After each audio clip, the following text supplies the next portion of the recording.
It's the opening game of week number 9, featuring the West leading Lions coming off that bye week and looking to win the season series over the Bombers for the first time since 2017. And then there is Winnipeg, hoping to even the score after losing a close one to BC back in week 3 and start to turn this season around.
Zachary Carlaris, for the most part, is a cool, calm, unassuming individual, but the pressure he's been under this season and the position his Bombers are in might cause him to blow his top. Saying this game is a must-win is an understatement. Vernon Adams, #1 passer in the Canadian Football League, 2 weeks ago held to under 200 yards. I know he's itching to get back, and he's getting a little help with Keon Hatcher back in the lineup. And the league's most productive receiver with 780 yards. Justin McInnis will try to continue his production after the bye week. And as long as he's hydrated, guys, we know how productive he can be. And this game also features the CFL's leading rusher. Yes, Brady Oliveira. He had just 64 yards on the ground, though, in that week 3 loss to BC.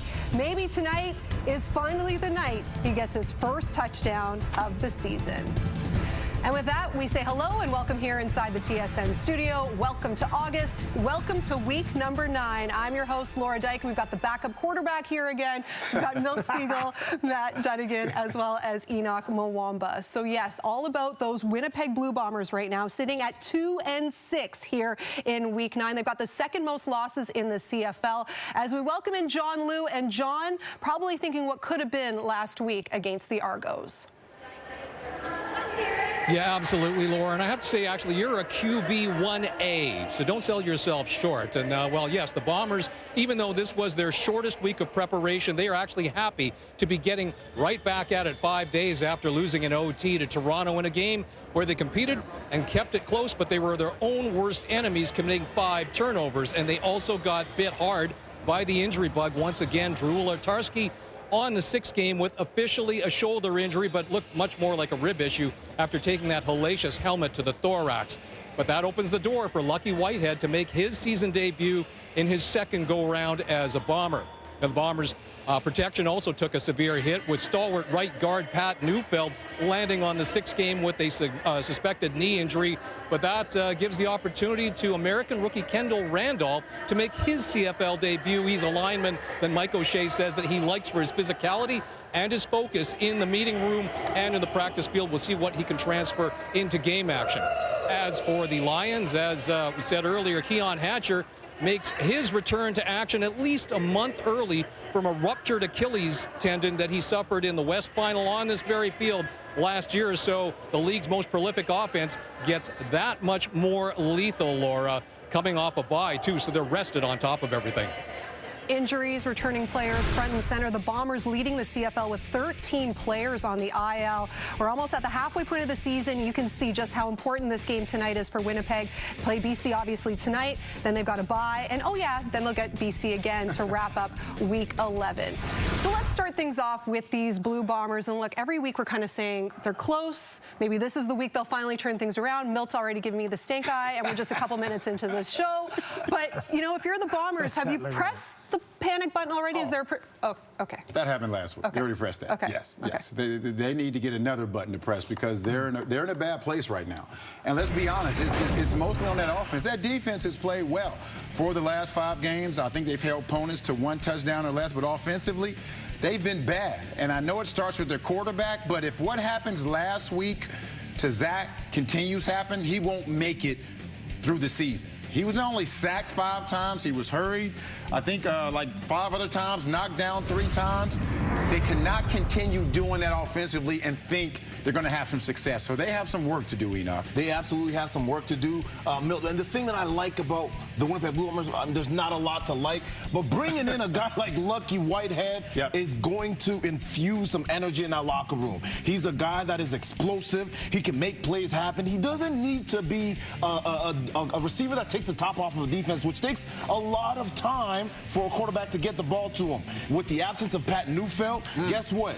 Lucky Whitehead is a guy that you can just tap 3-step drop and give him the ball and let him be creative. So, Matt, that is something that may potentially play in their favor tonight, and hopefully it does for them to get this W. Yeah, Enoch, Milt, they were their own worst enemy last week against Toronto. 5 turnovers just destroyed that football team. Yeah, only Zach 14 Calero, possessions, you know, we talk about Zach soldiered on. He played well enough to win that game, 25-32, over 300 yards, and he played well enough to win that football game, and they just turned the football over. He can't hang on to it for his teammates.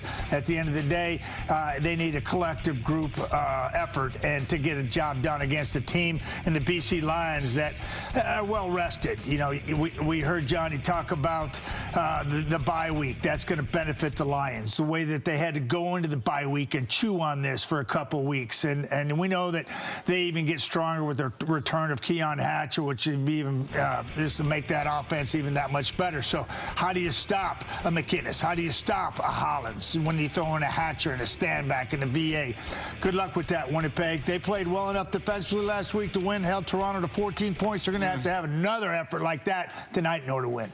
And the offense, right, like you said, front and center for those Bombers, 23 points over the last few games. Definitely not going to get it done with a team like those BC Lions, which, again, you're wondering, did the Stamps kind of expose them a little bit, show them how to beat them, or is it just kind of a one-off? Well, I think it was a one-off. We've seen the way Vernon has played this year, and it happens. You know, I don't care how great you are. You're going to have some bad games. It happens to all of us. It happens to everyone. But I think that's a one-off. And as you mentioned, if these Winnipeg Blue Bombers can't score, this could be a blowout because we know what these BC Lions are capable of with their offensive weapons. Now you bring back Hatcher, who was the 2nd leading receiver in the league last year. So Vernon Adams just has another opportunity to make some plays. The one thing they're hurting at is their running game. Standback hasn't gotten on track like they need to, but when Vernon Adams is at quarterback, it doesn't matter who you have out there. That's how special it is. And I'm anticipating William Standback to get involved a little bit more. Jordan McSimic, prior to the bye week, try to get that involved. And they, obviously, like you said, it was a one-off. And the worst thing that could have happened to Winnipeg Blue Bombers is playing the BC Lions after a loss and a bye week. PFDA slinging it all around. Enoch, William Standback's not going to get many touches. He's not going to give me touches. Not many touches at all. But, yeah, what a great problem to have. One football and so many players around you to distribute the ball to. Hey, that's a good situation for VA coming off a bye week, only getting stronger. Lots of ways we can describe this BC offense. Explosive, dangerous, and we know Alexander Hollins was definitely up to the task the last time these teams played in Week 3. He goes one-on-one with our Matthew Shinetti when we come back as we get you all set for the Lions and Bombers and the kickoff of Week 9.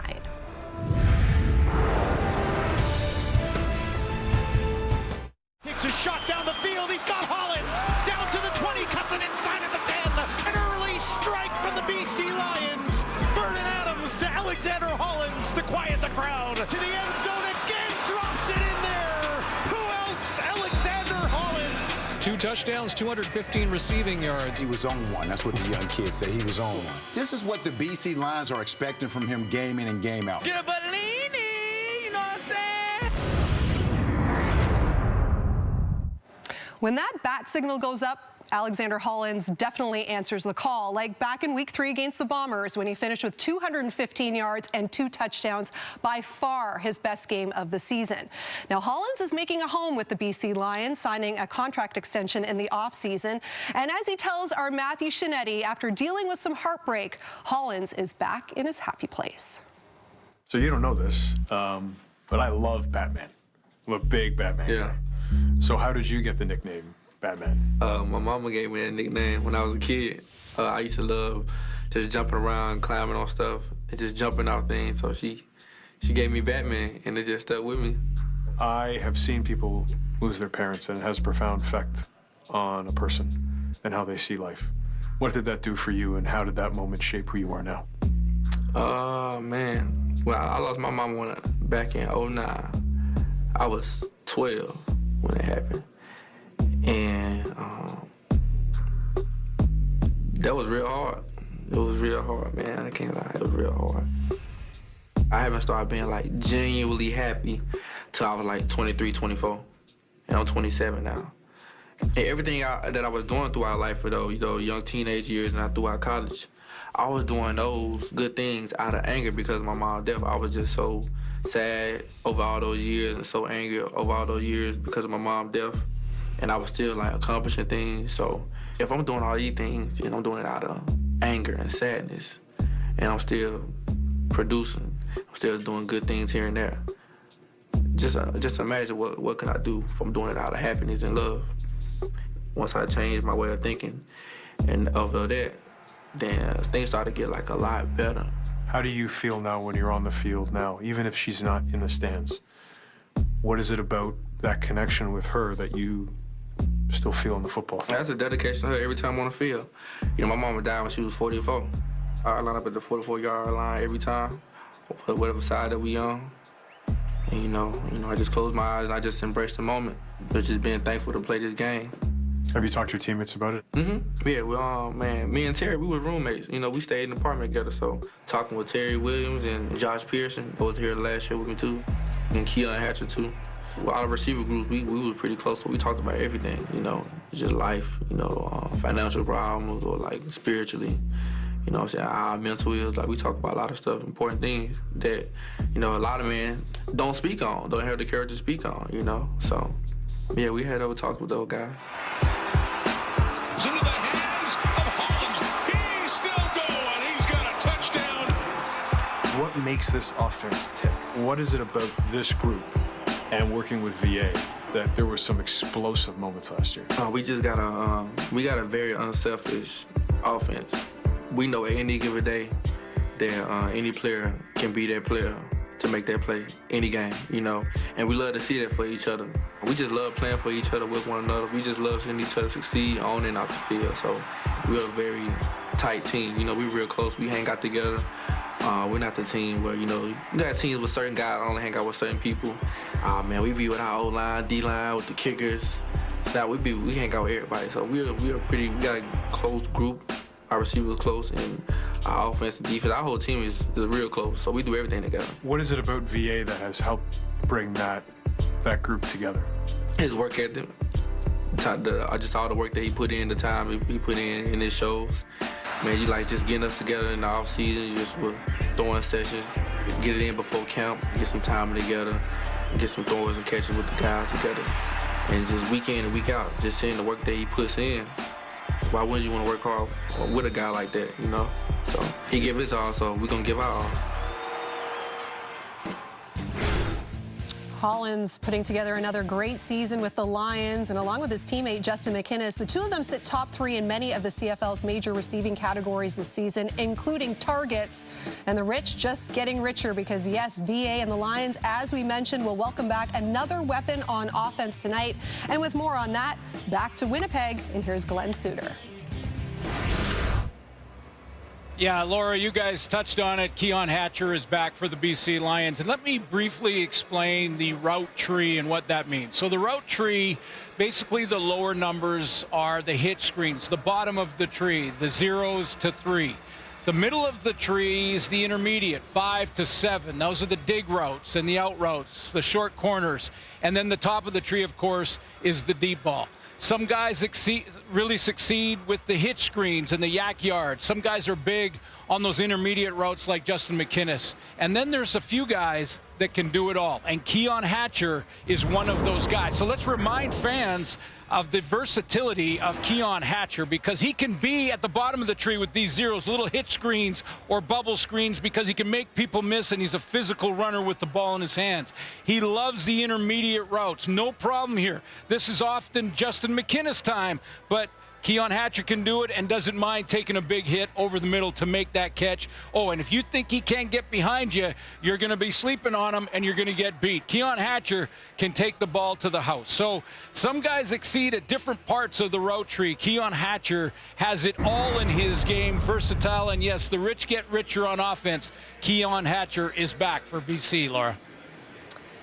Yeah, and you know, the Lions coming into this game have thrown the third most touchdowns this season, 3 back of Bo Levi Mitchell and those Hamilton Tiger Cats, tied with 0-7 Edmonton. Speaking of which, the Elks have a different look under center when they face the Riders on Saturday night in Regina.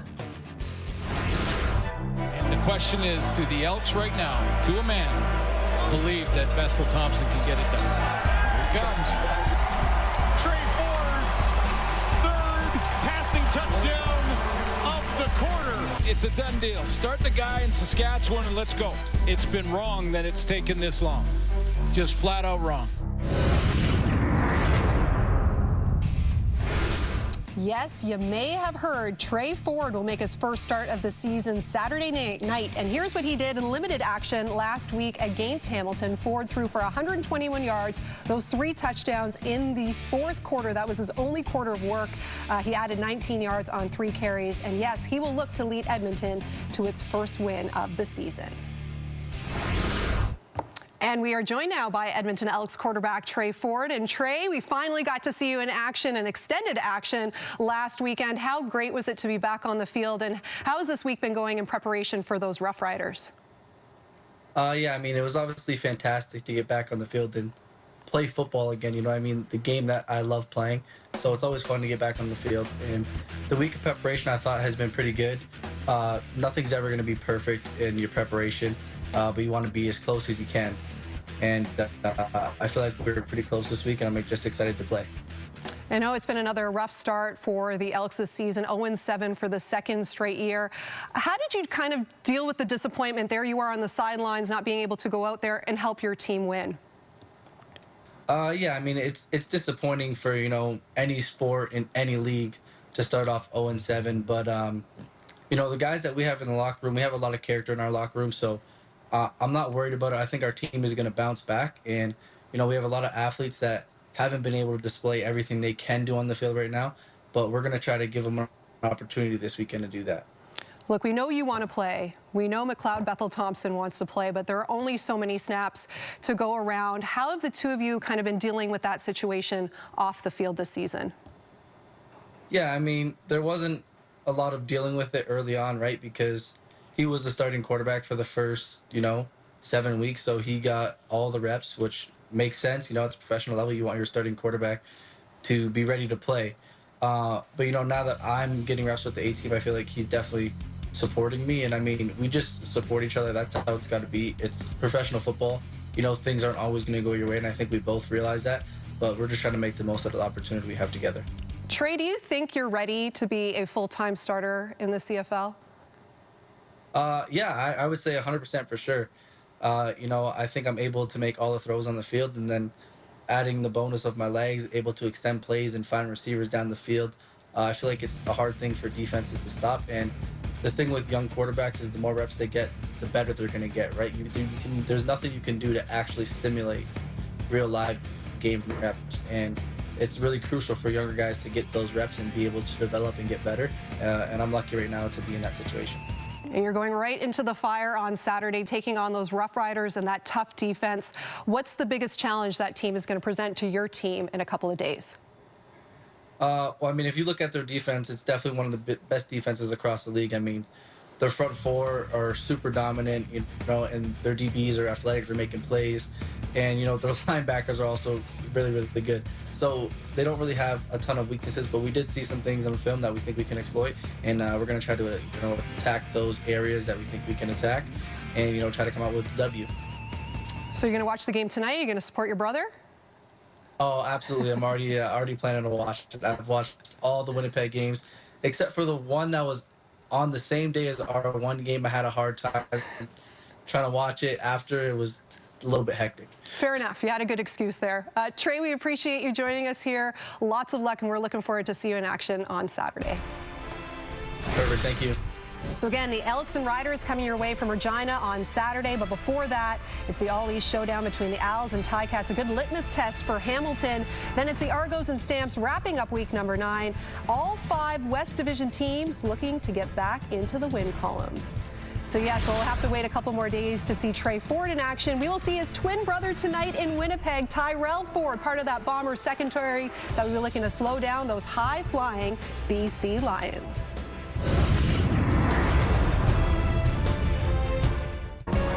Ontario Wilson really stepping up lately and becoming a reliable target for Zach Collaros. He put up 378 receiving yards in his last 3 games, scoring 2 touchdowns in that span.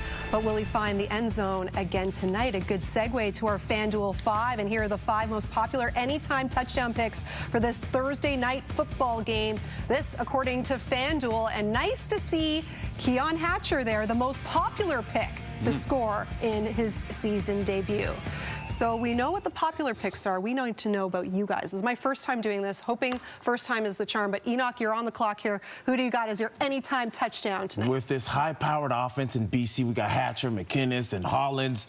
Yes, they're all great with Vernon Adams, but I think that William Stanback is going to be the one to bring that offense to health. That's and so I'm going with William Stanback. It's not just my boy.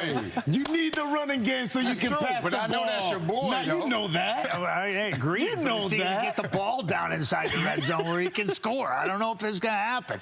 I'm going with Hatch. Okay. You know why? Because he had his firstborn son, Keon Hatcher Jr. on Monday. Yeah. Congratulations, Kieran and Zodi. For, you know, you got a brother to the family. He's got to score for his young son, Keon Hatcher. He's going to make it happen. Fair enough. You may be surprised by my pick because the Winnipeg Blue Bombers only have 4 passing touchdowns, but I'm going with Dembski. Ooh. Dembski is the only receiver that's dressing tonight that's actually was the starter last year.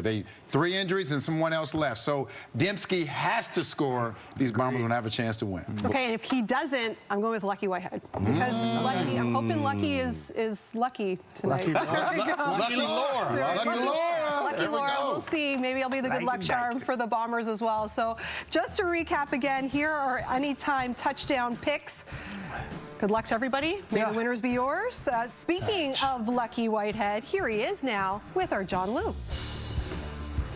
Lucky, you said yesterday that you were going to feel emotional when you came through the tunnel. Even though you came out of the dressing room into the tunnel for warm-up, what emotions are kind of bubbling under the surface as we approach kickoff? It's a lot of excitement, just butterflies and jitters. Obviously, I can't wait to get out there, run around, get that first hit. But it's going to be fun, especially just stepping on that field again, right? And playing against my former team, my old brothers, right? And I'm filled with a lot of joy. You also said that you felt ready to jump right into the lineup when you arrived here 3.5 weeks ago. So with that waiting period, what are some of the added benefits that you basically enjoyed getting ready for your opportunity? Well, I got a lot of just the time to just learn the playbook, right? Learn the offense, a lot of patience. I'm more than ready. I've been preparing and prepping for this moment. Appreciate the coaches for easing me in, right? And the team they welcomed me with open arms. So I'm super excited. Fans have been welcoming you with open arms as well. Now that the secret's out that you are playing, what have your socials and people on the street been saying to you in the last 24 hours? Just the hype. Couldn't wait to see me get out there. Just the anticipation, right? And I feel great, right? And I just want to obviously do what I'm capable of doing. Thanks for this, Lucky. you a winner, Lucky. No pressure, no pressure. We're getting closer to kickoff. It's the Canadian Armed Forces Appreciation Game in Winnipeg. The Lions and Bombers are ready to put on a show. Important game in the West Division. Second time the Lions and Bombers are meeting this season, and the losses continue to mount for Winnipeg. That defense will be tested tonight against the high-flying and well-rested Lions. It is the opening game of week number 9.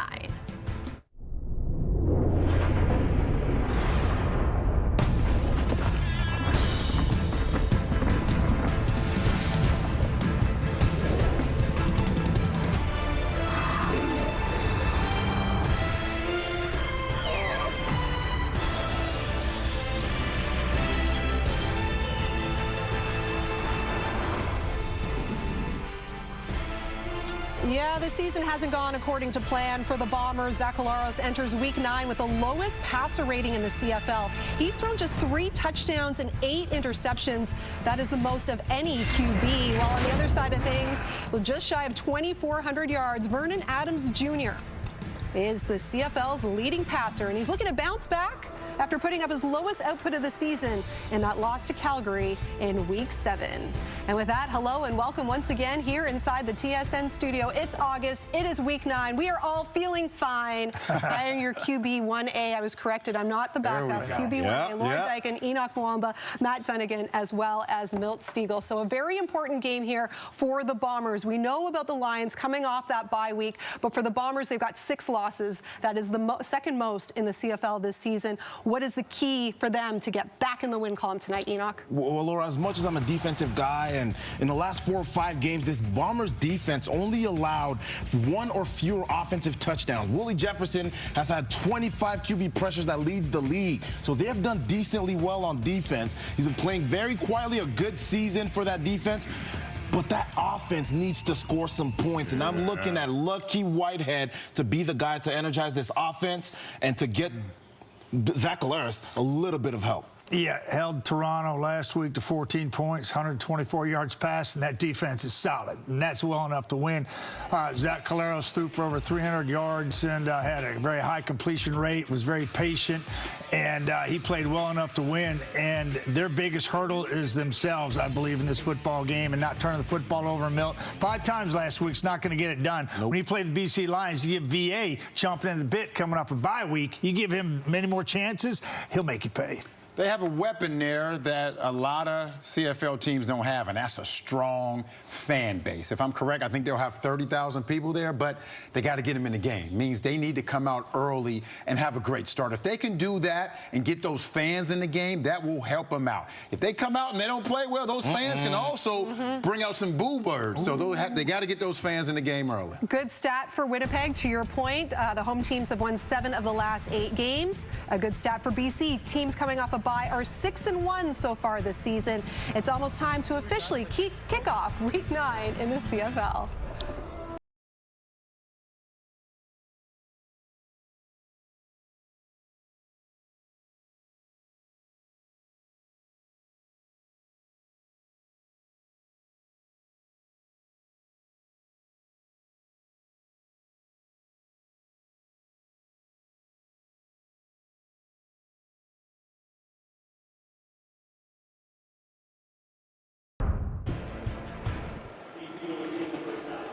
It's a warm one in Winnipeg as we kick off week 9 in the CFL with a matchup that over the last few seasons has become a heavyweight tilt between the Lions and the Blue Bombers. Winnipeg's tale of the tape so far this season has not been that impressive. On the other side, BC, they've been deadly offensively, and they're getting another dangerous weapon back. Yet another weapon to this powerhouse offense for Vernon Adams. Keon Hatcher, perennial 1,000-yard receivers. 2 years in a row he had over 1,000, is back ahead of schedule from an Achilles injury, and a guy that's just flat good for the league. Former BC Lions, second stint with the Winnipeg Blue Bombers. Lucky Whitehead is back in the starting lineup. Mike O'Shea's Bombers winless on the road so far this season, but they are 2-2 at home, so they'll try to improve to 1 game above 500 at Princess Auto Stadium tonight against that man, Rick Campbell, coming off a bye week after a 25-24 loss in Calgary that snapped a 5-game winning streak for the Lions. already here early in the season. We mentioned Lucky Whitehead back, Keon Hatcher back. That is a lot of fun and a lot of talent on the field. 31 degrees at kickoff and over 31,000 in attendance for the Bombers and the BC Lions. Second meeting of the season between these two clubs. BC coming away with a 26-24 victory back in week 3. Sergio Castillo set to get us rolling here at Princess Auto Stadium. Thursday Night Football underway. Thank you very much for joining us. This will come down to Terry Williams. Williams back to the 25. 35, bounces off a tackle and is taken down just outside the 35, and that is where Vernon Adams Jr. will get his first crack at it tonight. Yeah, leading passer in the league, Vernon Adams Jr. at 2,395 yards passing, 14 touchdowns to 5 interceptions. Outstanding touchdown to interception ratio. 5 games this year, Vernon Adams has been over 300 yards passing, and he's coming off the bye week. One of those games over 300 was against Winnipeg in week 3. Starts here on his own 37, has Stanback to his right, fakes the handoff on the run out to his right, deep shot down the field, looking for Barry Hill, and Ford got a hand on that and batted away as the BC Lions looking to do what they do best early in the game, and that was connect on a deep shot. Yeah, absolutely, and went right after Tyrell Ford out there, who's leading the Bombers in interceptions and putting together a very good 24 campaign. He is beat initially, but catches up, is careful not to screen, although that left hand was up there for a while. Played the ball, touched it, no penalty flag, no challenge. Bounces off the helmet of Barry Hill. 2nd and 10. Adams, quick completion, great tackle right on the spot though by Bonds. And Hollins will be stopped a couple of yards short. He had just 1 catch in that loss to Calgary a couple of weeks ago. Has one here early in this one. Yeah, just trying to take that shot early, maybe sending a message to the Bomber defense that Vernon Adams is going to go after the deep ball a couple times tonight, try to back off the DBs and then go back with the slant. This will be short and they'll have to kick. You mentioned, though, second game between these two teams. They'll play once more late in the season. Yeah. If BC wins this one tonight, they get the season series.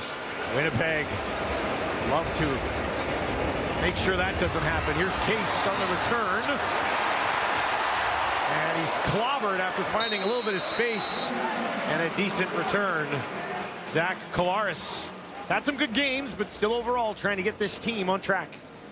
Yeah, and I heard Matt Dunnigan, our Hall of Fame quarterback on the panel, say and talk about Zach playing well enough to win against Toronto. And there's been a few games like that where he's had to kind of soldier through, was the words that Matty used, because that's exactly what happened in Toronto. He took a beating. They gave up 5 sacks. Only happened 3 times as a starter in Winnipeg that they've given up that many sacks. But there was a lot of hits outside of those sacks. Least of their worries last week.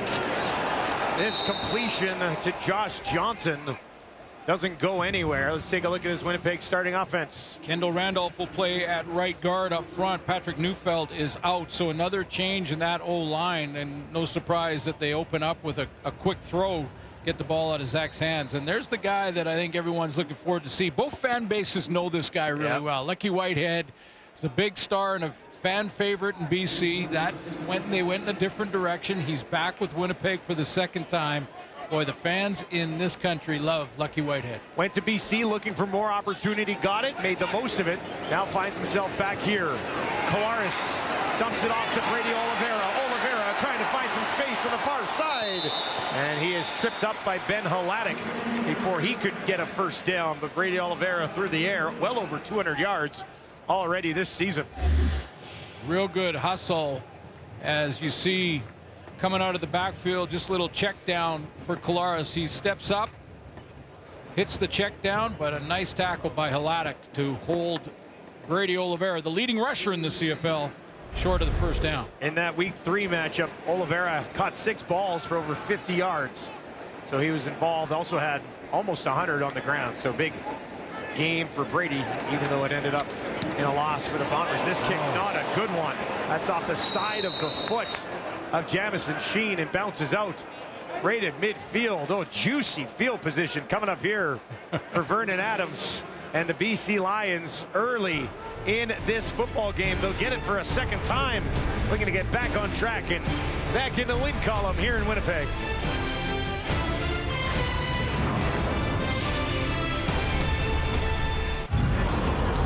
Welcome back to Winnipeg, where problem number one for the Bombers defense tonight got to be this guy after what he did to them in week 3. I mentioned his 300-yard games off the top, and one of them, almost a 400-yard game, was against the Bombers early in the season. And the guy who went off as a receiver there was Alexander Hollins.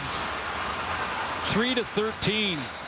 Kept some of these defensive backs in Winnipeg up at night, I would guess, after that one. 215 yards on 7 catches, 2 touchdowns in that game for Hollins.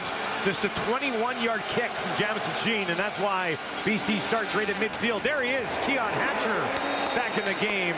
Gets hit, hangs on to it at the 50. Let's take a look at this BC offense. That's exactly what Keon Hatcher wants. They get Michael Couture back, so he'll play center. Tyler Packer will go over to left guard, and that's exactly what Keon Hatcher wanted to have happen in his first touch of this game. Get the mental demons out of your head. You take that first hit. Jordan Maksimic, the offensive coordinator, has himself another weapon. 11 touchdowns for Hatcher over the last 2 seasons. 2nd and 4 here for VA from the Winnipeg 49. And that one underneath the hands of the intended target, Aiden Eberhardt. And that will bring up another 3rd down for BC. And they'll punt it away. I mentioned OC Jordan Maksimic, and I had a good talk with him this week about what he's seeing trend-wise from all defenses in the league, including Winnipeg. And he said blitz, blitz, and more blitz. The defensive coordinators in this league are forcing quarterbacks for quick throws, quick plays, or to try and avoid that blitz with a hot route. Be surprised to see it tonight. Flintoff hangs this one up there. Case takes it at the 12. Flag on the play. And he takes it back outside the 20-yard line. For Zach Collaros, has just 1 win in his starts so far this season for Winnipeg. This against BC would be a big one.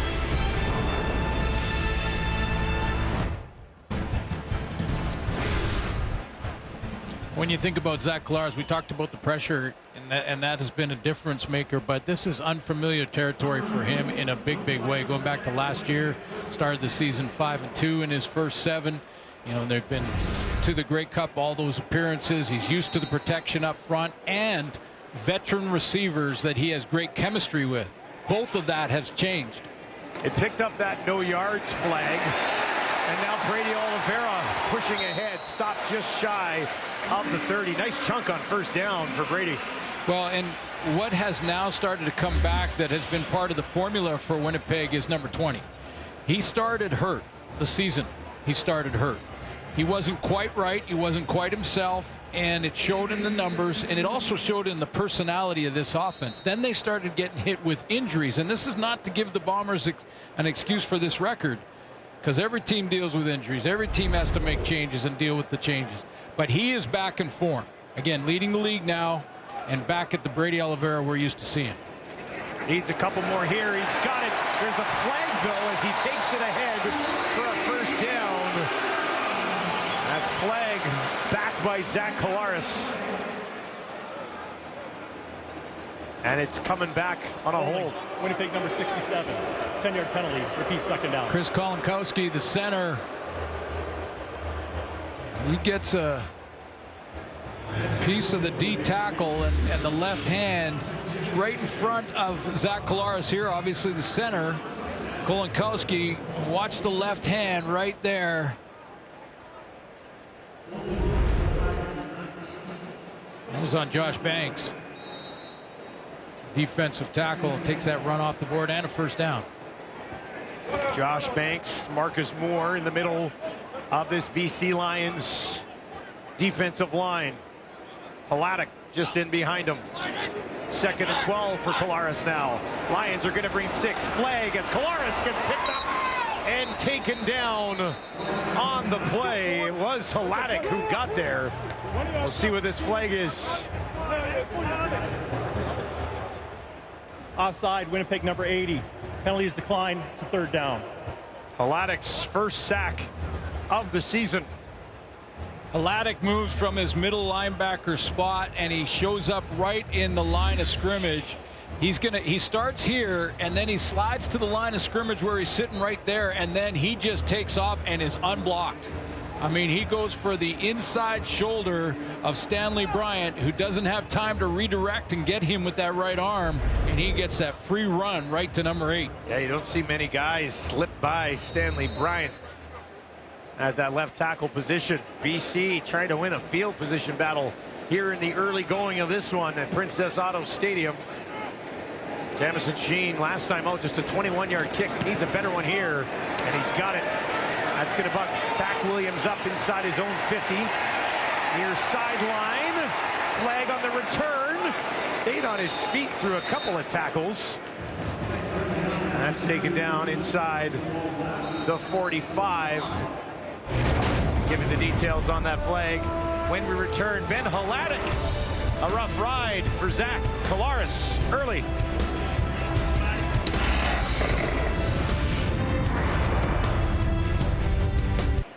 Well, what a big and busy week for Keon Hatcher, returning to the lineup and having a baby this week. For more on that, let's send it down to John Liu. Yeah, thanks, Dustin, and congratulations to Keon and his wife, Kieran Hatcher, on the birth of their second child, their first son, Keon Jr., and only 3 days later, Hatcher is making his return to action at least 1 month early following a ruptured Achilles tendon that he suffered on this very field in last year's West Final. Now, despite surgery and a 7-month rehab, Hatcher says that he's grateful for the experience because he proved to himself yet again that he's a grinder that can overcome any obstacle. And he describes his return tonight as coming full circle, as of course he suffered that injury right here in what used to be IG Fields. And so it's like, yeah, it's coming back to the scene of the crime, as he described. And this will be a good feeling for him if he can get a touchdown ball or a honey bun. 100-yard game for Keon Jr. for the memory. Oh, that'd be a nice way to start, wouldn't it? Handoff here to Stanback, pushing ahead. So Keon Hatcher will go back to his spot in the offense, his spot on the field. So basically, for the most part, now there's change motion and they'll move around. But Justin McInnes had filled in for Keon Hatcher at the slot back position in the short side of the field with Alexander Hollins. So they work together. Now Keon Hatcher goes back to work with Hollins in the short side, and they'll move McInnes to the field side slot back position. And a Flair Stanback out as well. Bobbled snap. Adams settles it down, and that is batted away. Nice defensive play from Evan Holm to make sure that didn't find its way in to Alexander Hollins. I think Evan Holm is having an all-star season. You know, if we were voting right now, 31 would get one of my votes for sure. He is a guy who is avoiding the penalty, but has the quickness to break downhill and break up passes like that. That was a laser to Hollins, and he got there first. 5th knockdown of the season for Holm. Case takes this on the 15. Oh! And he gets popped at the end of it. The BC Lions not messing around here. Ace Ely, that's the second time. The last one, too, was exactly the same guys colliding after a good return by Cody Case. And then bam, 41 just steps in there. That's how you get in the defensive lineup.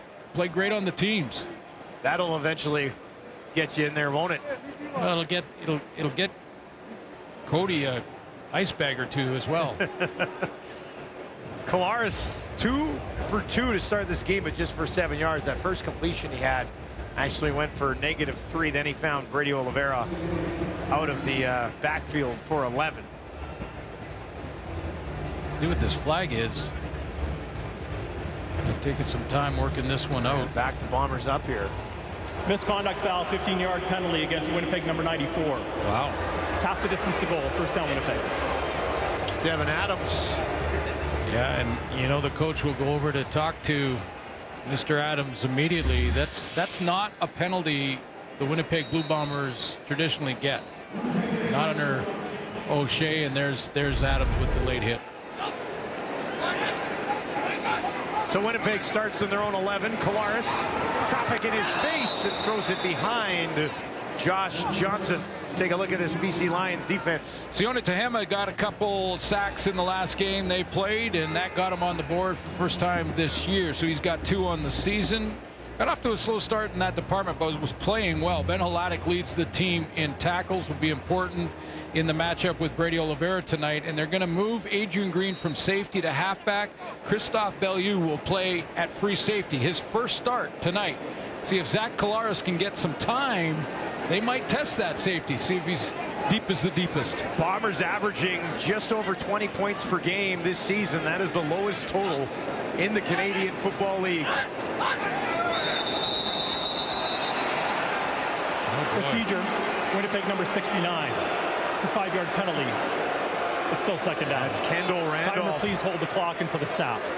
Drawing in to the lineup out of Alabama, 25-year-old.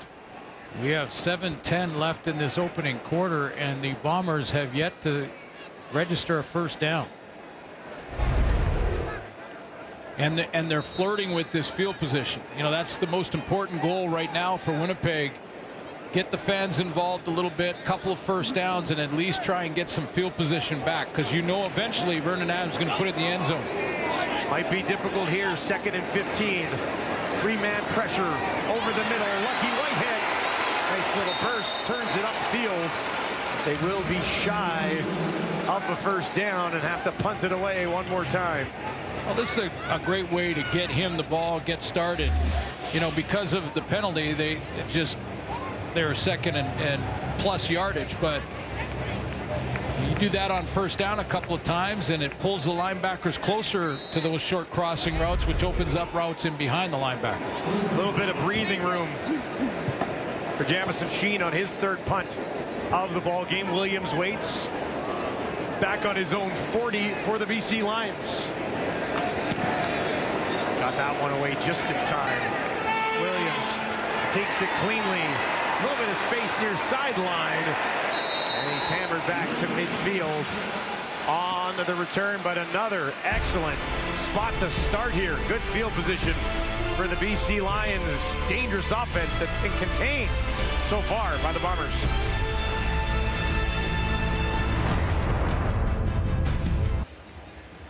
Well, welcome back to Winnipeg, where it is Canadian Armed Forces Appreciation Night. More than 300 Canadian Armed Force members and their families in attendance. Yeah, a bunch of the members from 17 Wing, from CFB Winnipeg, the C-130 Hercules drive or flyby, and showing us a little bit of parachuting. This is a SARS text group, which is search and rescue, scuba diving, medical response, rope rescue, wilderness. When fires happen in the province, they send in the military. Thank you guys and girls for your service. Look at this. Interception, far side. Ford takes it away from VA. And for Terrell Ford, it's his 3rd of the season. But more importantly, it provides a spark to the crowd here in Winnipeg. Talking about Tyrell Ford putting together a great 2024 campaign. He sits off this with great confidence. He's protecting against the deep ball to Hatcher, and when Hatcher runs the out, the ball's a little bit late from Vernon Adams Jr. He tries to sling it out there without looking, and Ford cuts underneath, his 3rd, and that leads the Bombers. 6th interception of the season thrown by Vernon Adams Jr. And Ford having an excellent first half. 4 knockdowns in addition to now the 3 interceptions. And Winnipeg, see if their offense can get something going here. Defense has done the job. Lucius on the far side takes it just outside the 40. Short pickup on that wide side throw from Zach. Yeah, just want to thank the men and women in the military that are here, over 300, and all of the men and women in the military. The world isn't getting any safer if you're watching the news. And every time that something happens, whether it's a wildfire or something overseas or wherever it may be, we send in the military, and they represent the country well. I got a chance to be around them for some time, and every time I walked away from those meetings, I thought I can do better, because that's the type of people they are. 2nd and 7, and the Winnipeg Blue Bombers have the first down of the ball game. Josh Johnson gets this one. Yeah, I mentioned that the Bombers had not registered a first down. Neither had the Lions, and they have not registered a first down either. That's the first of the game for both teams. And we have one interception on the board already. 3rd target of the game for Johnson. Caught 5 of 6 last week, so he's starting to get a little bit more in tune with Zach Collaros. Winnipeg up to their own 49. 3 options out. The wide side left here for Zach. Fakes the handoff. Drops back in the pocket. Now goes back out to Johnson again.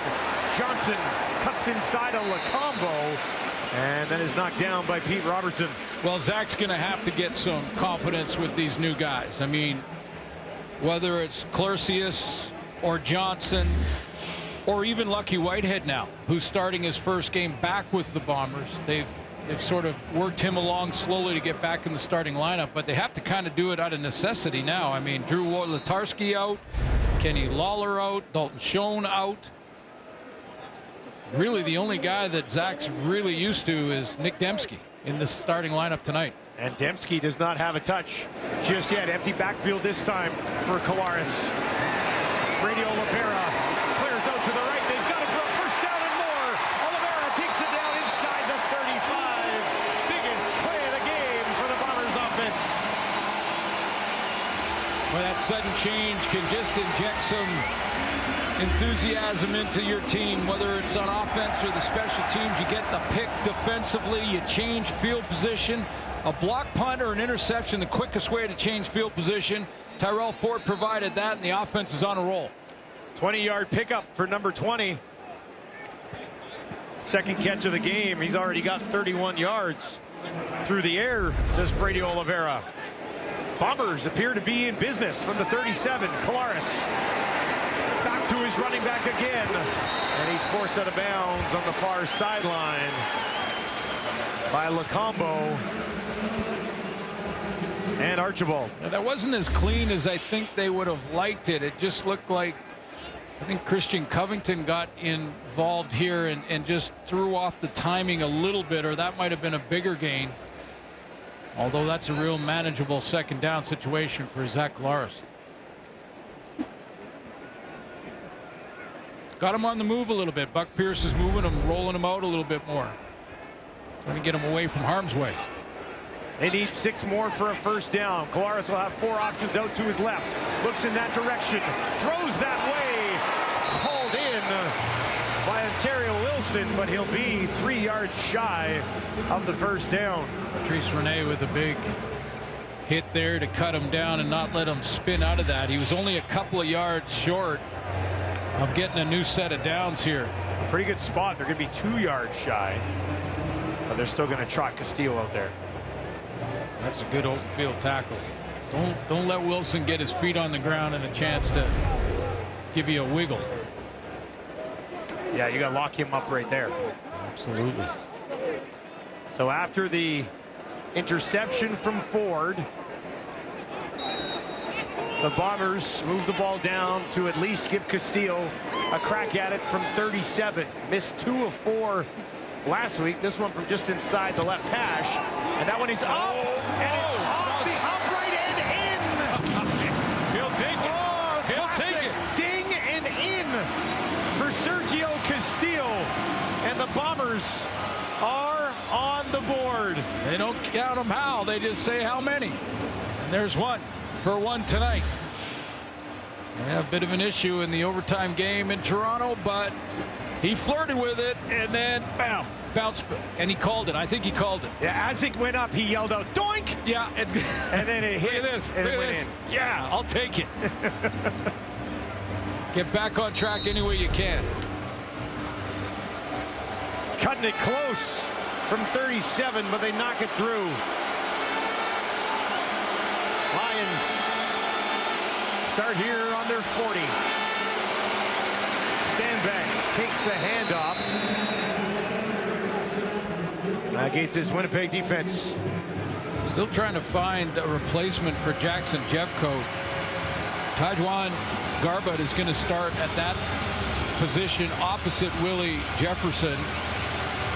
Reda Cramdy's having a big season of linebacking core. Tony Jones is in his second start, and Terrell Ford already on the board tonight with a pick, his third in the campaign. 2nd and 6 for the Lions. Adams in the pocket, down the middle, almost intercepted again. McInnes might have saved the day there as Nichols was looking for his second of the season. Well, this is the bender, they call it, and it's Justin McInnes's bread and butter. He's the 3 receiver closest to the offensive line here, and he loves this bender route right over the middle. A little bit of a dig route as he tries to find a soft spot, but teams are starting to get wise to it, and they're jumping it. That is the 5th consecutive 2-and-out for the BC Lions to start this ball game. Flintoff, nice kick, spirals down, backs Case up, takes it at the 10. Cody Case stays on his feet all the way up beyond the 30. There's a flag on the far side of the field during the return with 43 seconds remaining in the first quarter. Good job by this Bombers defense. So far in the ball game, they allow 3rd fewest points in the league so far this season. They've done a great job shutting down Vernon Adams so far. Winnipeg number 45. 10-yard penalty. First down, Winnipeg. By the way, that route that Justin McInnes has worked so well this year, what he can do as sort of a second step to that is make it look like he's running the same. There's the clip in the back to the left, and he could take that same route, look like he's going to do the bender over the middle, and then take it right down the seam. Little fake and then right down the seam. Now Vernon Adams going to need time to make that throw, but that's how you sort of beat the tendency. Collaros starting to settle into his 7 completions in a row. This time they'll hand it off to Brady Oliveira, and he's tackled almost immediately by Josh Banks.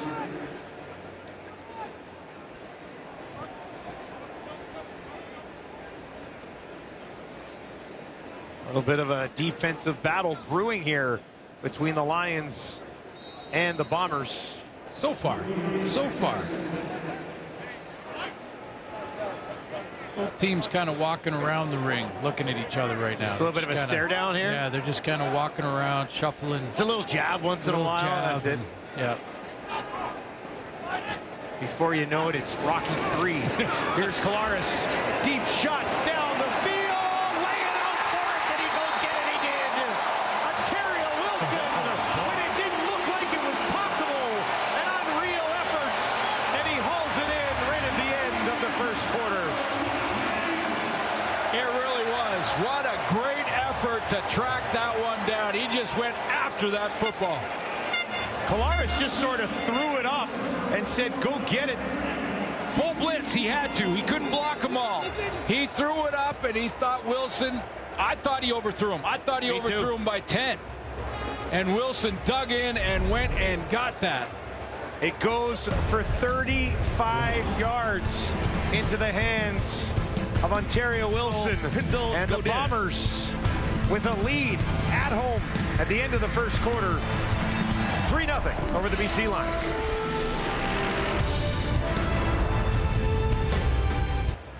"15 minutes in the books here in Winnipeg. Bombers lead 3-0. BC Lions 0 points. But how about that 0 first downs for the Lions? Yeah, you never see that, especially with this offense and what they've been doing all season and the return of Keon Hatcher. You would think that it would be explosive.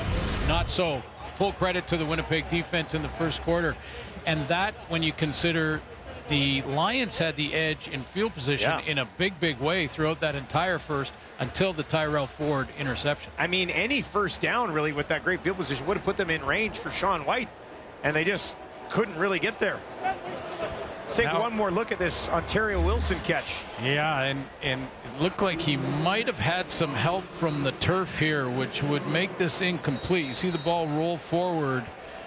He does a real good job of trying to cover it up here, but I think if Rick Campbell would have challenged that immediately, he probably would have won. Strebler into the game. Picks up a yard or 2 on a first down carry. Now, when we go into commercial or changing quarters like that, the coach only has so much time that he can challenge, and then that disappears. So he can't sit there the entire quarter, get 9 looks at it. Exactly. And like I said, Wilson really covered that up. He sold that. He sold it in a big way. Heck of an effort regardless. Absolutely. Just a yard for Strebler. Collaros back into the game. Dembski in the slot to his right, doesn't have a target or a touch yet in this one. Lions are going to bring 6. Collaros gets it away. Lucky Whitehead has it, and he's about a yard shy of a first down, and Strebler immediately out onto the field. He's out there by himself. With the help from the slot back inside to clear it out. So he gets the clear out route, and then he's underneath. But the one thing about trying to cover Lucky Whitehead is that you better give him a little space. You got to give him some room. He can go now. He can fly. 2 catches for Whitehead in his return to Winnipeg. Strebler looking for the first down. He's got it. And Winnipeg's offense will stay on the field.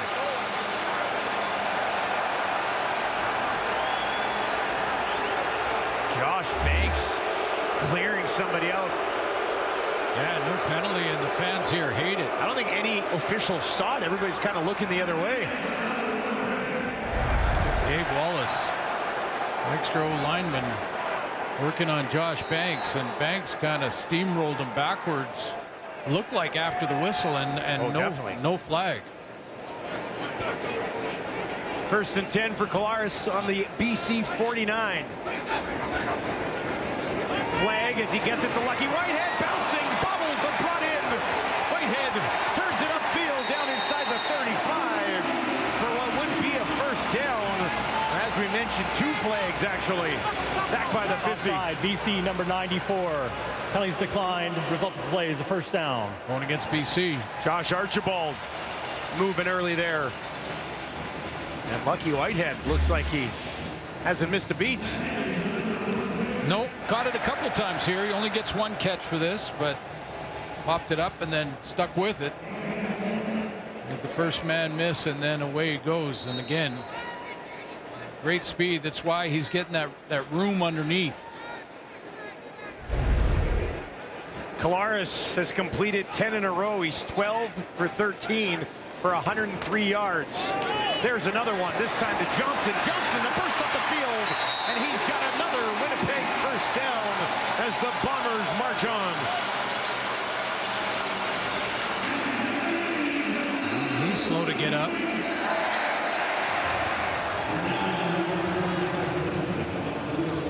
And the training staff's going to have to come out.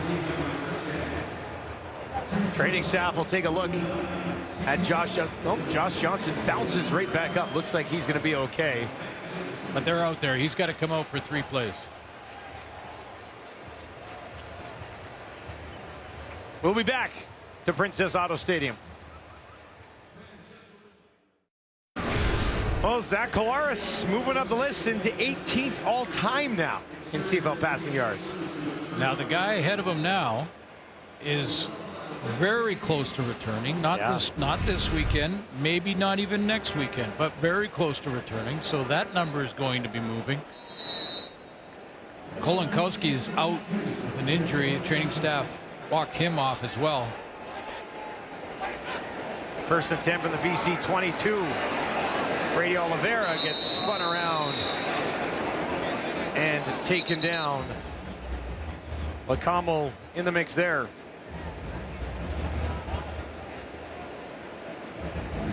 The way the Bombers season has gone, you really felt like against this high-powered BC offense, that certainly isn't that tonight. They needed a good start. Deep in their own end for the entire first quarter, but basically their defense kept Vernon Adams out of the end zone, or out of field goal range for that matter. VA's only completed 2 passes in this ball game so far. Tuili in at center. for the Bombers. Collaros down the field, has Wilson wrapped up immediately by Ciante Evans. Well, Wilson's become a player. Pokey Wilson is the guy that, you know, replaced Lawler and has become that big play threat for Zach Collaros really quickly. In his last 3 games, almost 400 yards, 5 plays over 20 yards, and that big catch that counted as a catch. And that's the one that put Zach into number 18 all time. They call him Pokey because he looked like a Pokemon when he was a baby. Yeah. I ran both Sticky and Manitoba Wilson by him on a college week. He liked both of them. He's a very happy guy. Here's Streveler, 3rd down, trying to push ahead. Oh, did the BC Lions stop him? Well, that was an issue against Toronto, wasn't it? There was not much of a push there. This comes down to the spot. Kind of just sort of assumed that Streveler would push ahead and get it.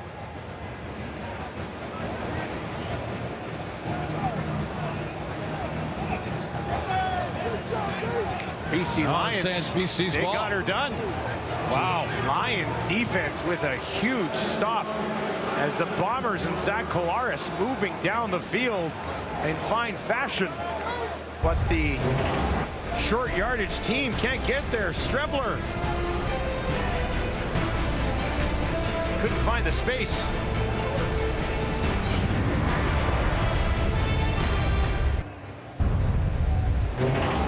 For the 2nd week in a row, Streveler and Winnipeg short yardage team coming up empty. Patrice Rene got his legs, and when he got his legs off the edge there, just coming right around that corner real quick, that stopped the momentum, and then he got help from his friends, including Hladik, and yeah, short yardage fails the Bombers one more time. BC will take over on their own 12. Adams plays one out there near side, and that's into the hands of Keon Hatcher, who looks like he is most certainly back. Yeah, you got to take a look at how he's running. He took a hit. His first play of this game was a quick curl route where he took a big hit, so he got that out of the way, and there's a little bit of what we remember from Keon Hatcher the last couple of years. That's the first down of the game for the BC Lions. Over 20 minutes to get it. Adams in the pocket. Now he's going to take off on the run. In trouble and taken down just outside the 30. Dietrich Nichols was there.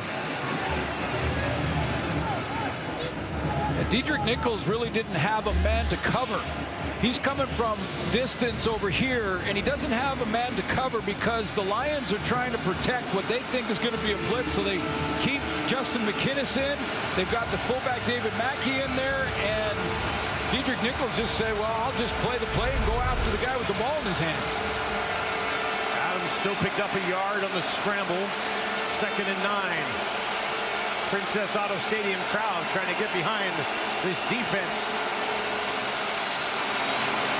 Adams over the middle, up to the 35 and no further. Gets it to Berryhill, and the BC Lions will have to kick it away once again. This offense stuck in neutral. Well, you know, we talked about Adams throwing for over 300 yards most of the year, and the one team that changed that was Calgary. Now, Calgary did it with some different strategy. They sent a lot of pressure at Vernon Adams. I don't see that tonight so far from the Bombers. I think they're playing a lot of base defenses, and Vernon Adams has the time, just not pulling the trigger. VA's only thrown for less than 200 yards twice in his last 22 starts. Case on the return. Can he find room on the far side? No. Tackle made by Rene. And the Bombers offense, after stalling on that last drive, back at it. Zach Collaros, 14 of 15 for 135 yards. He's got his team on top, 3-0.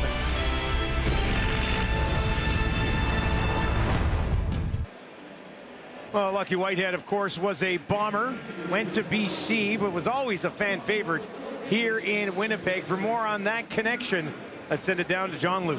Yeah, Dustin, that T-shirt that Lucky Whitehead was showing off was given to him by a fan following yesterday's walkthrough depicting Whitehead with said fan at the 2021 West Final at what was then IG Field. And thousands of fans here in Winnipeg will never forget how Whitehead sat in the stands in the north end of the stadium and watched the game with them, even though Whitehead was then a member of the BC Lions. And so, hey, Whitehead winning a Grey Cup with the team in 2019. Fans have always had a soft spot for him. So when he signed onto the practice roster 3.5 weeks ago, Whitehead's been fielding all sorts of questions around town. But hey, welcome back. When are you going to play? Well, now he doesn't have to dodge those questions or sugarcoat his answers anymore, guys. Yeah, he's back. 3 catches for 32 yards and just an easy landing spot for Lucky Whitehead here, Suits. Well, and he's good for the game. I mean, he really is. He's a good guy. He's good in the community. Fan favorite. Was in both markets. And he can play. He can get in behind you. His quarterback has completed 13 passes in a row. 2nd and 2 here. Into the belly of Brady Oliveira, trying to find some space, pushing ahead, and he's got just enough for a Winnipeg first down. Winnipeg has owned the time of possession so far in this game, pretty much 2-1 in favor of the Bombers. You can already see the BC defense hands on the hips. It's a hot day here in Winnipeg, and Buck Pierce now's got something going offensively with little mix between Brady Oliveira and Pokey Wilson. Winnipeg gets the BC Lions here, then a bye, and then the BC Lions out in Vancouver coming off of that bye. Lucky Whitehead, far side, takes it outside the 50. Tackle made there by Lacombo and Adrian Green. And remember, Lucky Whitehead can also be very dangerous when it comes to the kicking game and punt returns. Get him on the spotlight out there. Real good production on first down. 7 more yards for Lucky's. Cut all 4 targets thrown in his direction. 2nd and 3 as they creep towards midfield, keeping this BC offense off the turf. Back to Oliveira again, straight up the gut, and he's got enough for another Winnipeg first down. Chris Kolinkowski, by the way, is back in at center. No surprise that on that 2nd and medium, they try and run right behind number 67. Offensive linemen, when they get nicked, they often go right to the bench and they say, just give me an aspirin. I'll tie it right to the knee. I'll just tape it right on the knee. Put it inside a Band-Aid and put it on the knee. And then put it on the knee and put me back out there. More Robertson, Banks, and Tehama back in the game on that defensive line for the Lions. Oliveira patiently this time, and he's got nowhere to go. Marcus Moore all over him. Well, that's the reason that Rick Campbell beefed up his defensive line in the offseason. The reason was number 20.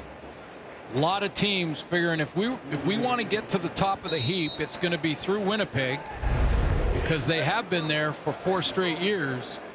So we've got to be able to stop the run. Ryan Phillips worked on that all off season.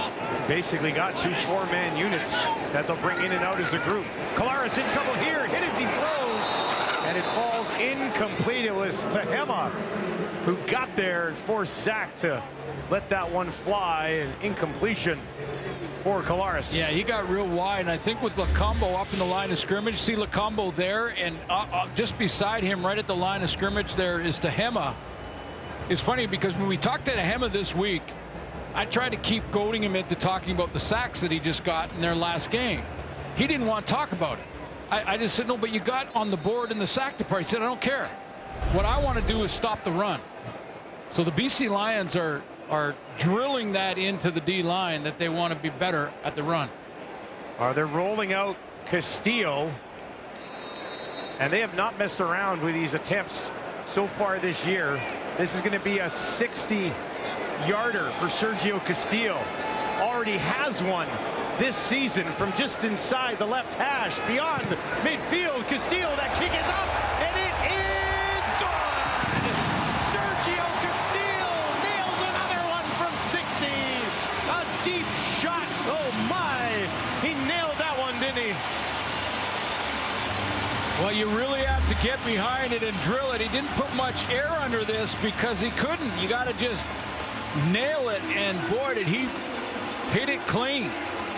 2 in 1 year at 60 yards. He's got another one from 57 as well this season. Plus, tonight he called the bounce off the upright, so there was that one too. He's back. Back on track. One with the doink and one from deep for Sergio Castillo. 2 from 60 in the same season. Unheard of. BC down 6 from the 40. They'll hand it off to Stanback, and he pushes it ahead. Now, if you're the BC Lions, you have been dominating the time of possession. The Bombers have had the ball twice as long as you have throughout this first half. But here's the bottom line. You're only down by 6. Your defense is keeping you in it. One big play, and you're in front. Exactly.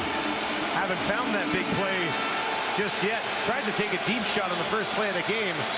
Haven't looked at it again since 2nd and 6 from their own 44. Adams. Eberhardt first down. Pushes it ahead. Almost makes it all the way up to midfield.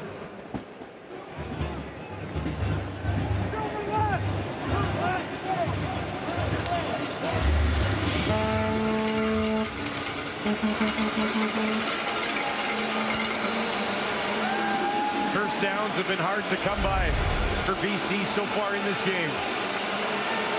From their own 54. Stanback bobbled it. Brought it back in though and gets it up to the 55. No further. Short pickup on first down. Yeah, you could hear Stanback all the way up here talking about his favorite chocolate fudge or something. Because he juggled that. He doesn't juggle it, he gets a few more yards. BC Lions, as we hit the 3-minute warning, looking to find their way onto the scoreboard.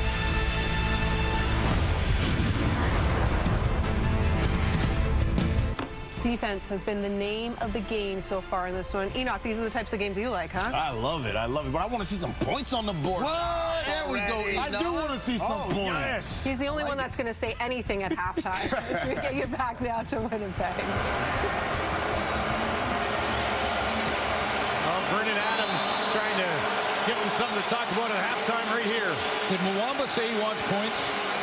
He's not betraying the defensive side of the ball there, is he? This 3-man pressure. VA still in trouble. Spins out of it. Nowhere to go. And finally taken down. Devin Adams. 4th sack of the season for Big 94. With just 3 coming, they managed to get there.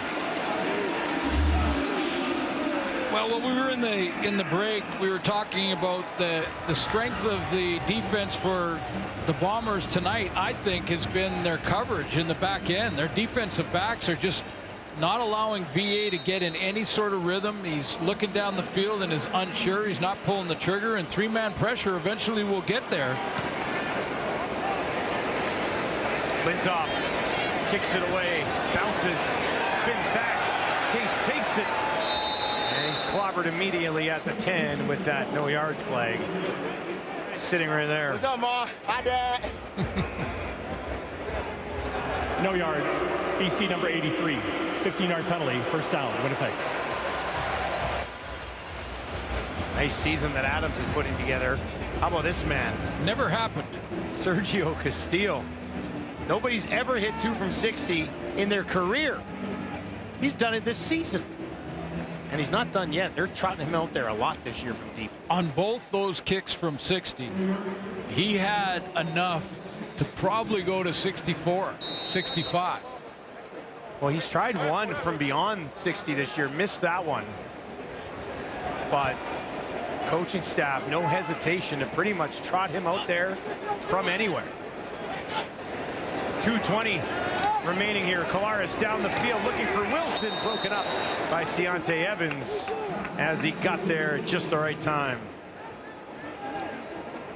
Let's take a look at the one-on-one here with Pokey Wilson See Ciante Evans slide to that inside. That's great leverage inside. He was anticipating the curl route on his back pedal. He got inside position, so he had a quicker leverage point to the football. That was really nice coverage by the veteran in Ciante Evans.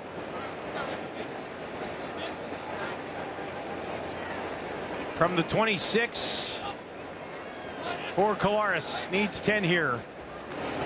Backpedaling in the pocket. Now out on the run to his right. Pressure coming from behind. He's going to take off. First down and more. A slide at the 43 for Zach. First down, Winnipeg.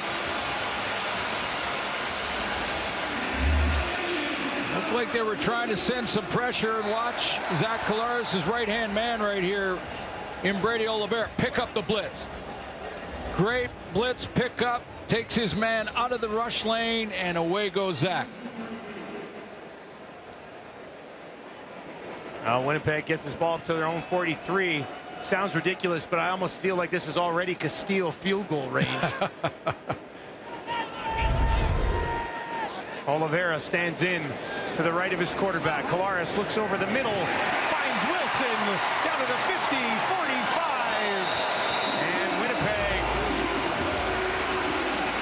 Looking efficient here in the second quarter. Remember when Ciante Evans had Wilson in the one-on-one and he got that inside leverage? This time with a bit of a stem, number 80 gets inside leverage on TJ Lee. Playing a kind of an umbrella-looking type of coverage, but that inside leverage means it's a quicker throw right down the middle for Zach Collaros. Collaros is at 85% through the air so far in this ball game. So much of this game is about angles. 172 yards. About 90 seconds left to work. Quickly, Johnson gets a block, takes it down inside the 40. Paladek, Ely there to take him down. Kevin Clercius is a key block on that play, number 86, and he's going to make the block and also get his hands out of there so he doesn't get called on the holding. See that, number 86 right at the point of attack. That gives Johnson a chance. Well, there is a flag on the play, I believe. Tim Croker with an announcement. Procedure, no end. Winnipeg, it's a 5-yard penalty. Remains first down. That's a formation issue, not a blocking issue.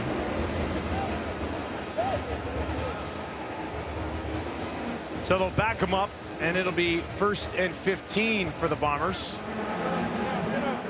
have to have a receiver or tight end on the line of scrimmage to close it off. He can still be moving, but he's got to be on the line of scrimmage. Nick Dembski in the slot to the left of Collaros does not have a catch yet in this ball game. Clercius down to the bottom of your screen. 3 to the left, 3 to the right for Collaros. There's Dembski. Got him at the 25. First catch of the ball game. A big one for number 10. In behind Bo Lacumbo, the linebacker who's dropping underneath this, number 20. He's going to drop underneath, but not deep enough. And watch what Nick Dembski does at the end of it. Both hands around the ball. He's had a little issue with giving it up over the last couple of games. Now, they were forced fumbles both times, but you could see he's been working on it, thinking about it, and protected the football on contact. Collaros on the verge of a 200-yard first half. 1st and 10 from the BC 23. Back to Dembski again. And he's wrapped up by Green at the 20. That will put Zach over 200 against this Lions defense in the opening half of the ball game. Well, I've said it many times, but every game, different journey. And you talk about everyone, and what we were expecting to see tonight was fireworks from a Keon Hatcher addition to the BC offense. And you wondered if the Bomber defense was going to be able to just hold their own and maybe get the run game going to get an early start. But it's been all offense for Zach Collaros. The opposite has happened. Dominated the time of possession. Polaris here on the run, out to his right. Throws it at the feet of Brady Oliveira. Wasioni to Hema. Hot on his trail, flag down inside the 10. Whenever your instinct you've ever had is wrong, do the opposite.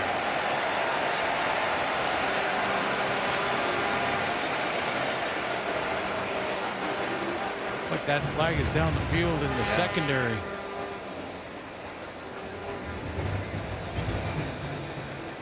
Illegal contact, BC number 6 is declined.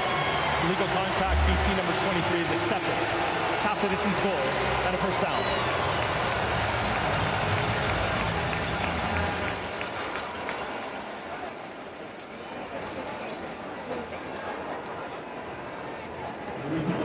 Couple of plays.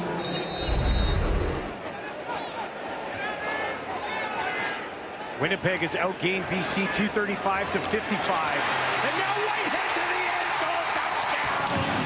Oh, Lucky Whitehead returns with a bang, doesn't he? As the Bombers increase the lead to a dozen.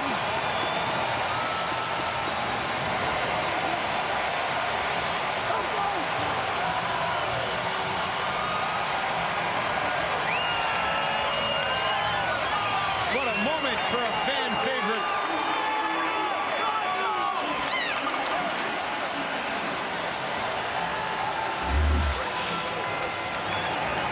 Nothing fancy about it, just a quick curl route and then get the extra 5 on your own, and that's exactly what Whitehead does to score his first major back with the Bombers. Castile to make the lead 13.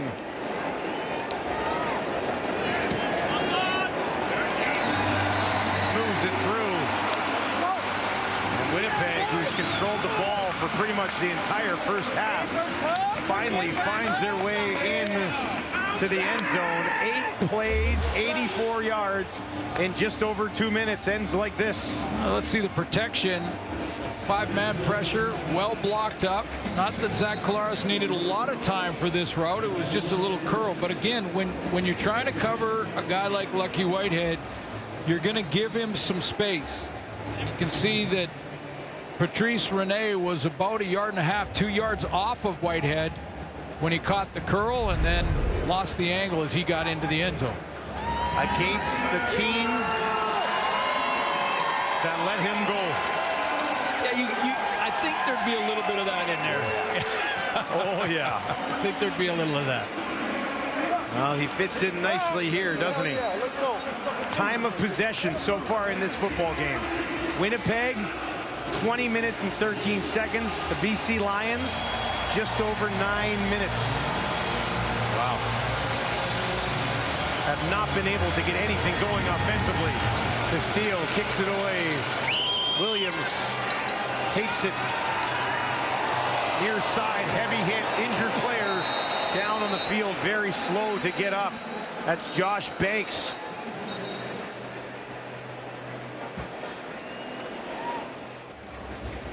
Well, Banks is back up. He looked like he was out there for a second. Yeah, both the players involved there are going to have to go through the protocol. They're both needing assistance to leave. Quite the collision. Those are 2 big men, too.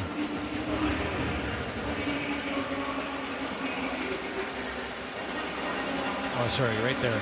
Right in the middle of your screen there, you can see.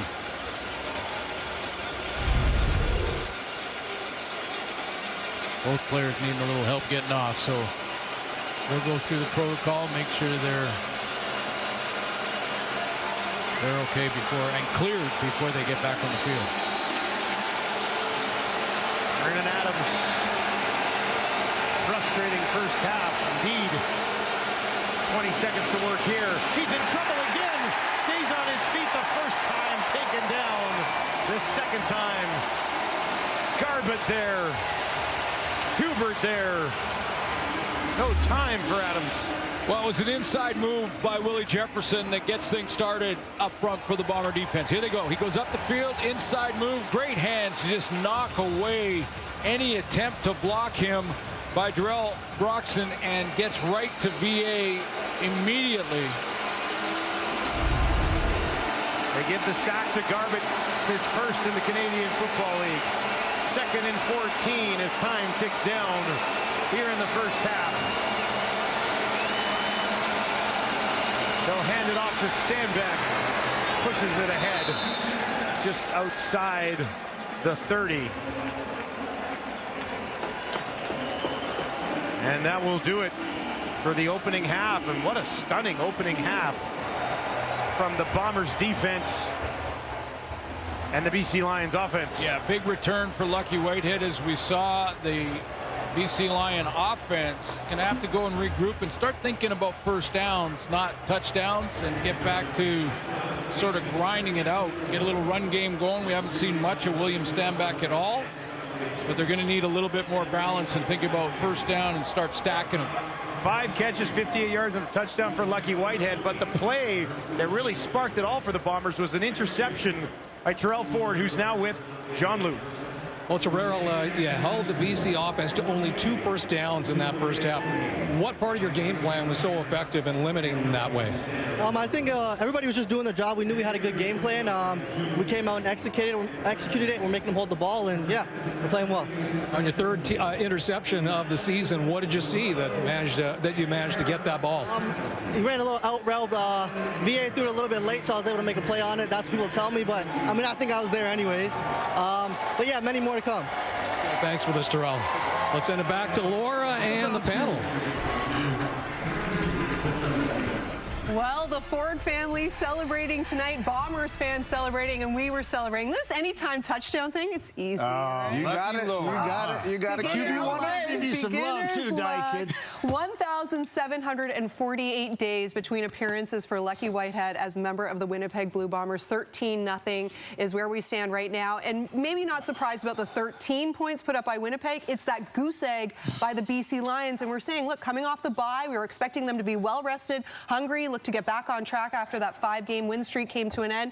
What is going on with the Lions there, Milt? Yeah, and it's not a good look for him right now. And coming to this game, the talk was there was concern for Zach and how he needed to get back on. But this game so far, it's been about Vernon and not being on. And Vernon, throughout his career, his problem has been consistency. There's been some games where he looks like an MOP, and games like this right now in this first half, and even dating back to their last game where he hadn't played well. This is 6 quarters now where we're starting to see Vernon Adams that a lot of people didn't think we were going to see again, but he has to get back to playing better.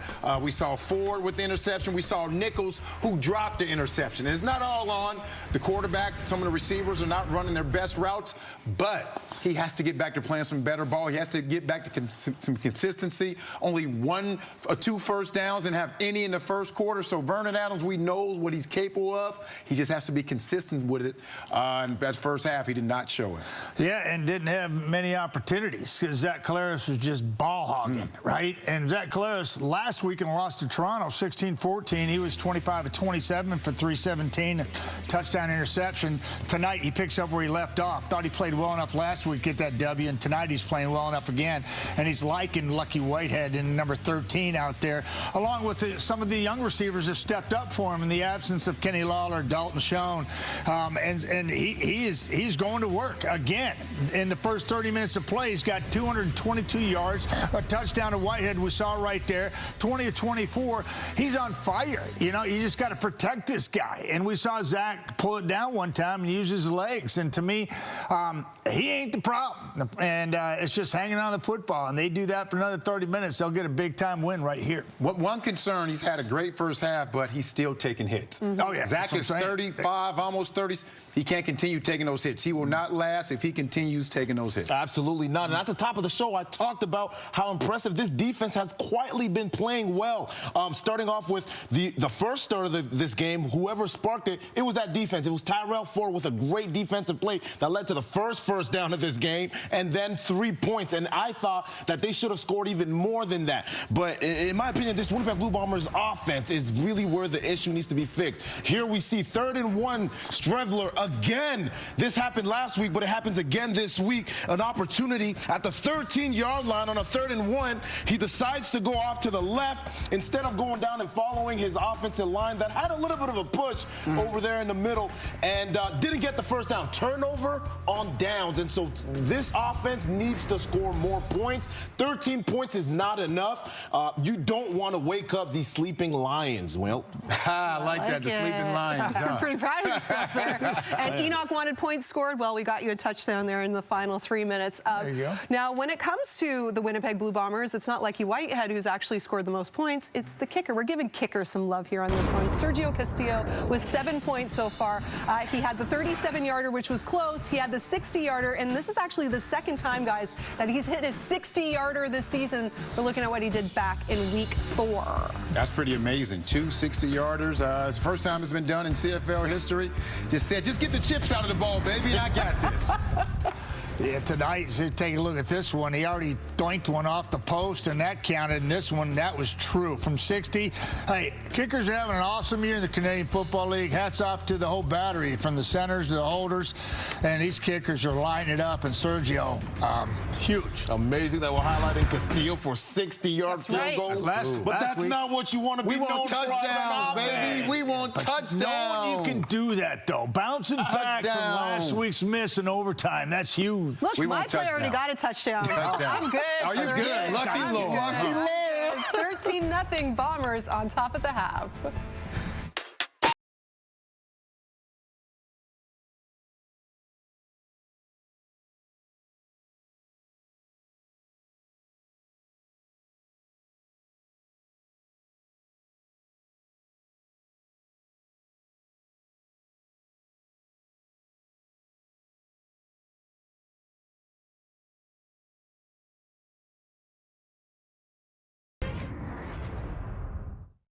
Mitchell fakes it over the middle, wide open, big hit, touchdown.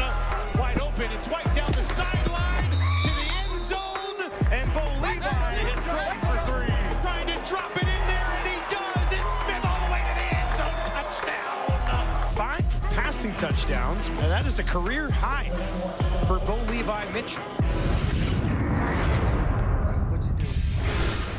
The renaissance continues for Bo Levi Mitchell. You just saw he set a career high with 5 passing touchdowns last week in that win over the Elks. Top 3 in many of the major quarterback categories this season.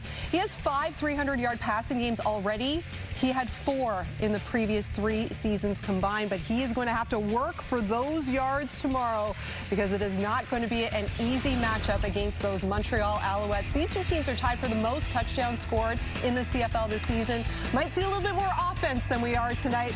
Our pregame show gets underway at 7 Eastern. Who's here tomorrow with me? I am. All right, 2 out of 3. Well, that's because we were talking offense. That's why. All right, we've got the Alouettes and the Ticats again coming your way tomorrow night here on TSN. Well, we've got one more half to go. The Bombers off to a great start, holding on to that 13-0 lead. The Lions, it's time to wake up. Get you back to Winnipeg after this. Roar like a lion. Go ahead.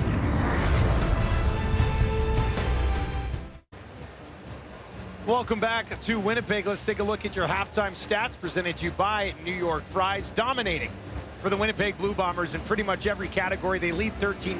BC Lions head coach Rick Campbell is standing by with John Liu. Rick, where do you look to find traction for your offense in this second half? Yeah, they got a good game plan going. They got our offense out of sorts, but we're in there working hard, trying to have some answers for our players and get back on track. We got to start making some plays on all 3 sides of the ball, and this is CFL. This one's here for the taking, but we got to play better.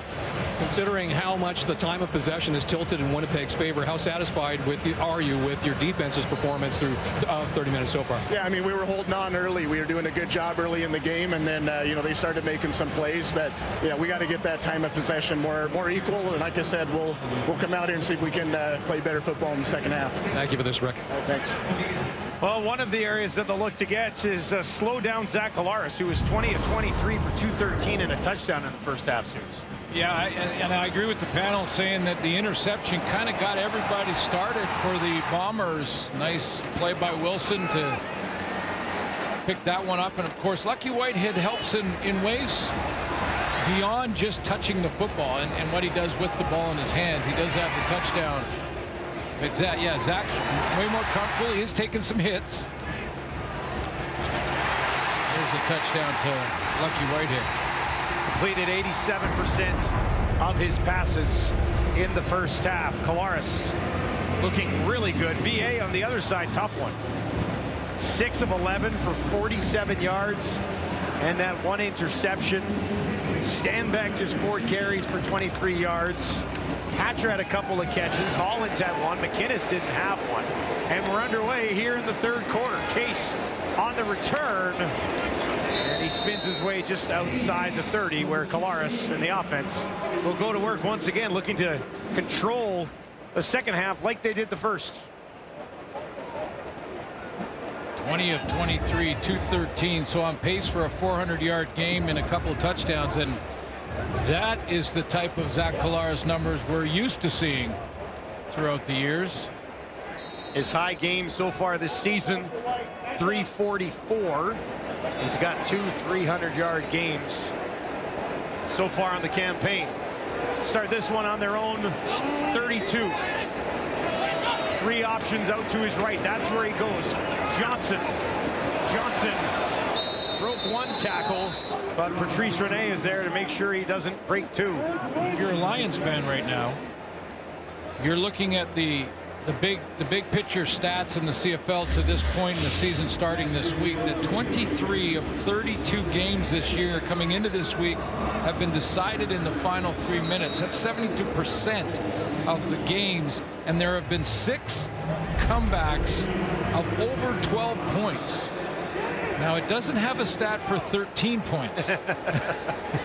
Just on the edge of that, eh? Just on the edge of it. They've scored 90 points in the second half of the season as BC, so it's out there for the taking. Peters working against Ontario Wilson, and he's able to break it up. So BC Lions defense gets the job done early. Yes, they do. They get the 2 and out, get started, and get VA the football and see if they can get some traction there. And I am sure Ryan Phillips at halftime went and talked to his defense, said there's 2 things we've got to do a little bit better. We got to be closer in coverage and make a few plays like this down the field, but tackle better on those hitch screens. And they did that on first down and put Zach in 2nd and long. Jamison Sheen stands and lets this fly from his own 20. Another tough one. That one very similar to the way he started the ball game, and he slices that one out of bounds at the BC 50. 54 is where they actually spotted. Illegal punt out of bounds. Winnipeg number 18. It's a 10-yard penalty. First down, BC. And they'll add 10 to where it went out of bounds. That should put Vernon Adams in plus territory in the Bombers side of the field. 24 net yards on that kick. Second really bad one of the night for Sheen. And when it happened in the first half, BC couldn't take advantage of it. Yeah, you're right. See what happens here. Almost that whole first quarter. They start on the Winnipeg 46 after the shank from Sheen. On the ground, stand back, bouncing around, gets about half of what they need on that first down carry. We talked about first downs, stacking first downs, not thinking about coming back with big touchdown throws. Just get that offense rolling, be productive on first down with a little more Williams Stanback, and then convert, get a couple first downs in a row, and you start to build that confidence. Just 1 for 8 on second down so far tonight. They'll move McInnes in the slot to the left of Adams. Looks to the right, throws to the right. It's Hatcher, and that is Evan Holm. That's how you play defense. Timed it perfectly. It really was great timing, and again, it's that recovery speed coming out of his back pedal. I think he's one of the best in the league at it. Number 31, when he puts his foot in the ground on a back pedal and redirects forward or redirects to turn and chase down a receiver that's on a deep route, either way, he makes up that ground in a hurry. Sean White, for the first time tonight, called into duty. He's hit 42 in a row.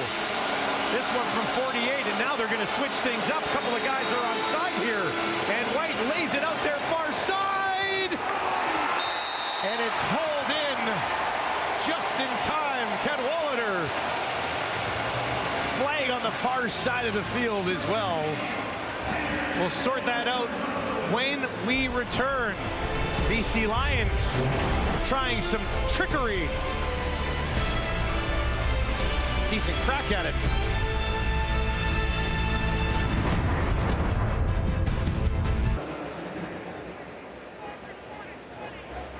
Coach Mike Benavides had the bye week to get a little deeper into the playbook on this one. Sean White is going to try and just kick this past the line of scrimmage, and the Lions, he executes it very well. I mean, the Lions have Justin McInnes, who can win most jump balls over there, but Tanner Cadwallader made the big play to give it back to Winnipeg. That is not, by the way, an attempted field goal, so Sean White's streak remains intact. Yeah. Changed that rule back in 2017. Down the field, Pokey Wilson's got it at the 50, spins it inside the 45, and they finally take him down. This is to try and put a little pressure on the safety, Christophe Bellew, playing his first start at free safety for Adrian Green, who's had to move to halfback, and he's going to get caught here on this crossing route that goes right across his face. He stays high and he doesn't give any help to Gary Peters trying to chase him across the field, and you see him recover to try and get involved and make the tackle.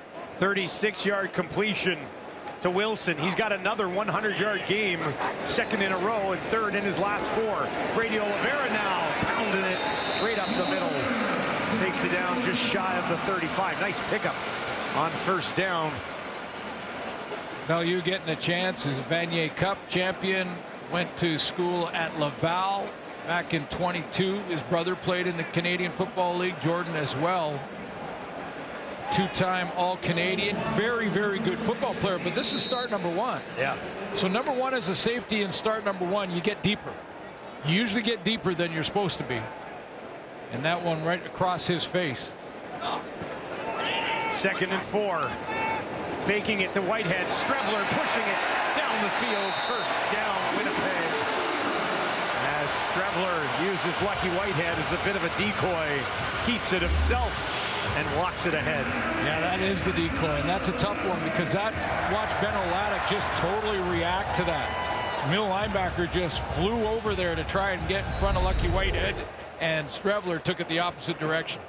First downs in this game, 15-2 in favor of Winnipeg. They've completely controlled this game thus far. Leading by 13, looking for more, hoping to avoid a 3-game losing streak. Tuck it into the belly of Brady. And once again, pretty good chunk on that first down play. Now we just got out of halftime where the guys were able to, change undershirts, change t-shirts, get a break, get a breather, get some water, and hydrate. But when the time of possession is so lopsided, I'm already seeing the Lion defenders, especially those D linemen, look at their hands on their hips. That's the first indication that you're trying to get some oxygen. You get your hands on your hips, those big breaths in. Here we go again. How much rest time there is there? Collaros throws that one away with some pressure right in his face. And that'll bring up third down. And Castillo will trot back out here, looking for his third field goal of the ball game. Yeah, heads up move by a veteran quarterback to, not feel comfortable with it. He had pressure coming at him. Bolacombo's in his face. Didn't want to give up a sack and put more pressure on the field goal attempt. Deliberately threw it away. Castillo already hit one from 60 and 37. This one from 32, just inside the left hash. That is up. It is through. And the lead at home is now 16. Winnipeg Blue Bombers in full control on both sides of the ball so far here on New York Fries Thursday Night Football.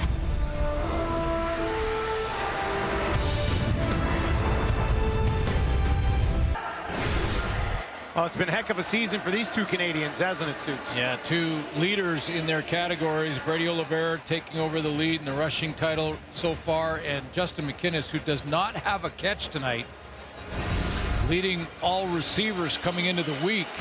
Now, there has been a shuffle, as I mentioned off the top, with Keon Hatcher coming back to the lineup. Hatcher only has 2 catches. Hollins has 1. Adams on the run to his right, heaves one down the field. Too much juice on it. Looking for Hollins, working against home. Now, and they come up empty. Now, people say, well, hold on. You get Keon Hatcher back. That's a star receiver. That should automatically help. And in theory, absolutely. I mean, but there's still only one ball. And what happens is Vernon Adams, and I'm not giving this offense an excuse, but they take the guy that's been leading the league and move him into a different position and put Keon Hatcher back in his original position.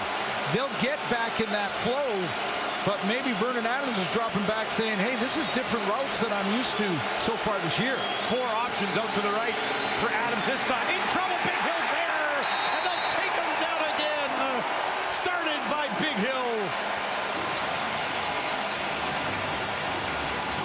A delayed blitz. It was like he looked like he was going to come over here and cover down on Stanback, but instead he just comes to the line of scrimmage and decides, you know what, I'm going to just shift over here and take away this run lane. I think that might be sack number 50 on his career for Adam Bighill. First of the season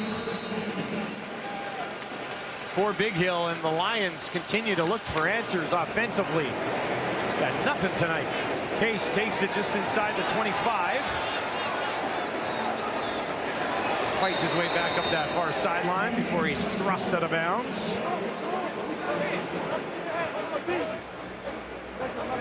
Adam Big Hill just keeps on going, doesn't he? On a beautiful Thursday night at Princess Auto Stadium in the Peg. Cost to feed a dragon? Hey, like per month? Oh, that's a big feed bill right there. I'm guessing that's a biggie. Kolaris, he's been cooking so far tonight. 249 yards and a touchdown. Starting here on the 38, pump fake.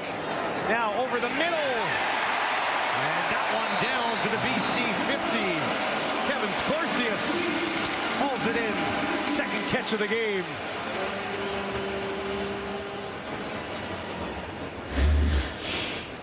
Taking a picture right out of Justin McInnis's book this season.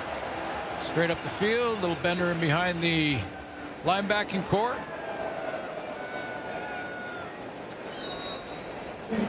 Patrice Renee, I think, got the worst, or was that Adrian Green? A little slow to get up. 6 different receivers now with multiple catches tonight for Winnipeg. Kolaris spreading it around. Wilson got a block from Dembski. Pushes it down inside the 45. As Kolaris creeps closer towards a 300-yard outing. Yeah, they're either going with the hit screens or the run game on first down, and almost every time since the start of the second quarter, they're getting halfway to that first down marker. The hit screen spreads everything out. The run up the middle brings everything back. It's got Ryan Phillips' group kind of chasing right now. Dembski will swing in behind his quarterback. Johnson goes with him, and they'll give it to Johnson. He trips, bounces back up, and pushes it within a yard or two of that first down marker. Well, if it is a yard, how much confidence does Michael O'Shea have in his short yardage team? I think it's going to be about 2 and a bit, almost 3. No question, field goal time. Yeah. Castillo will come out again. The way he's been kicking it this year from 51 Might be a chip shot for this guy. Hit from 60 earlier. 3 for 3 after going 2 for 4 last week. Nice bounce back night for Castillo as he looks to make it a perfect 4 for 4. This time from 51. That is up, and it is through. Castillo cold-blooded here on Thursday night.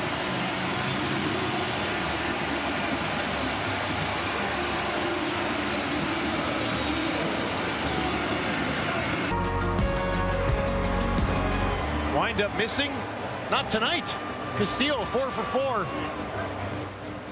Sean White, with that streak sitting at 42, has not yet attempted a field goal. Was in position once, and they tried to. Would have been a 48-yarder. Yeah, tried a little trick play. You know, going back to that, I mean, you've been shut out so far in this game. 48-yarder with Sean White. 13-0 at the time. Put 3 points on the board at that point. Yeah, that's a good discussion. I mean, I probably, if it were me, would take the points. Yeah. Easy to do that after it didn't work, of course. So that's usually. But it'd be nice to have something on the board and say, okay, we're in this. Let's be going down 10. Again, it was 13-0 at the time, so it'd been 13-3, 10-point game. Since then, Winnipeg's tacked on a couple more from Castillo. Polaris has thrown for 277 yards in this game. Vernon Adams has thrown for 47. Wow. Getting to the later moments of quarter 3. Big return would be a boost. Williams takes it just inside the 10. And it'll take a couple of Bombers to eventually bring him down. It was Gauthier who was there first, leading the way on special teams. You know, when you break this down, the Bomber defense has provided a little bit of pressure, but it hasn't been from exotic blitzes. I think the DBs for the Bombers have been winning their battles. I mean, this is, remember when Ford got that interception, that really kick-started the entire team in the first half.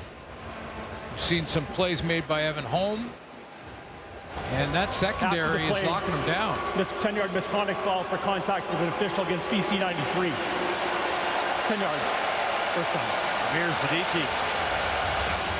Explanation for Rick Campbell on the sidelines. Coach Benavides sliding in there as well. And that'll back them up 10 more. Critical drive here for the Lions. Starts on their own 19. Still looking for a sniff of anything. 4 receivers to that wide side right of the field for Adams. That's where he goes. As Hatcher. Tackle made by Evan Holm after a short pickup on first down.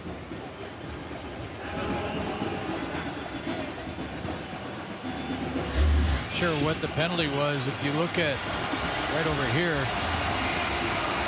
you're not allowed to touch the official in any way. And looked like maybe there was a little chest bump. Yeah. Empty backfield for Adams. Looks to his left. Walks in there. Goes that way. Was that deflected at the line? That came off wonky, didn't it? Yeah, and Adams is shaking that hand like it just slipped out of his hand.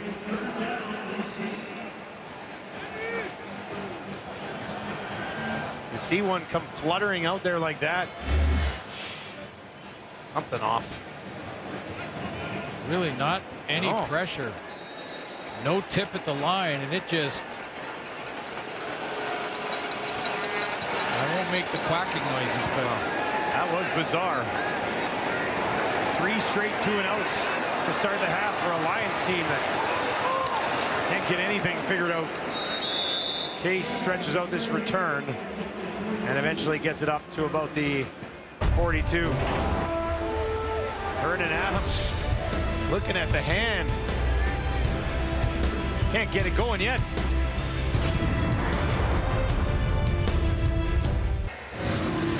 Well, last week, just another example of one of the major problems that the Bombers have had this year, hanging on to the football. For more on this, let's send it down to John Liu.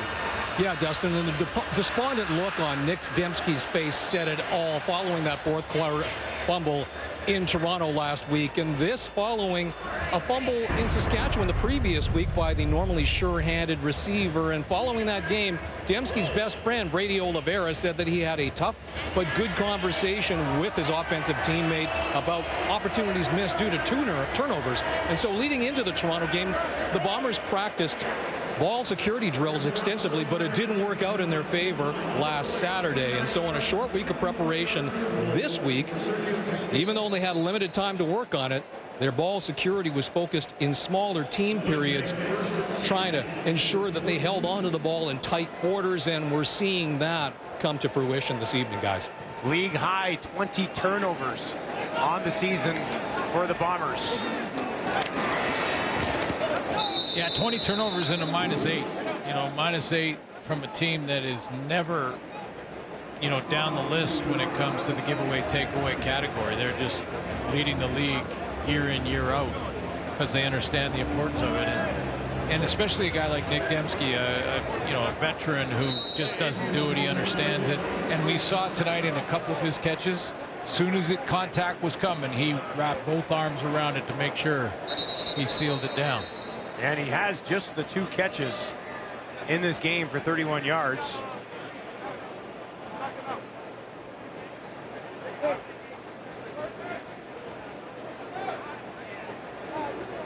Looks like they're going to bring Pokey Wilson out of the game here.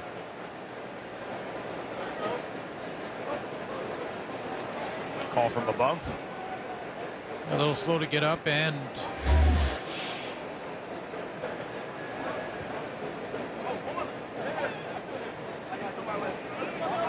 he lands on the foot of Adrian Green here.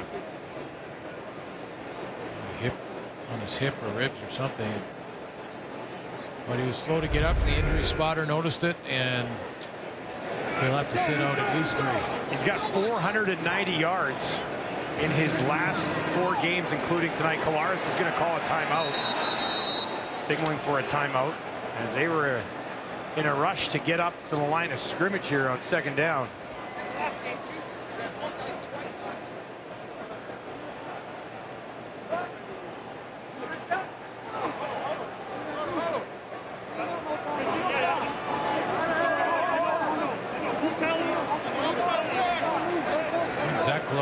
Really wants Pokey Wilson back in the game.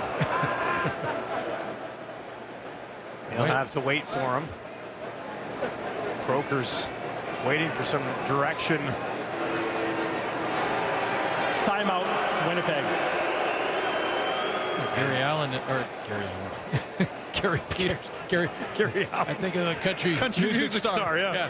Gary Peters was in there talking big time to the officials. Get some clarification there.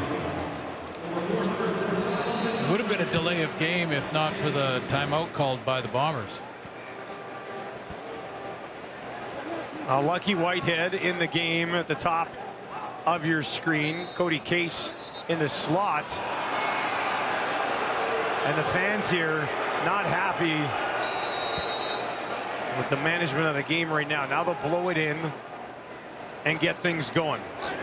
2nd and 7. Lions are going to bring 6. Collaros sees it. Escapes on the run to his right. Lays one out there. Clarcius tied up by Peters. Flag for pass interference.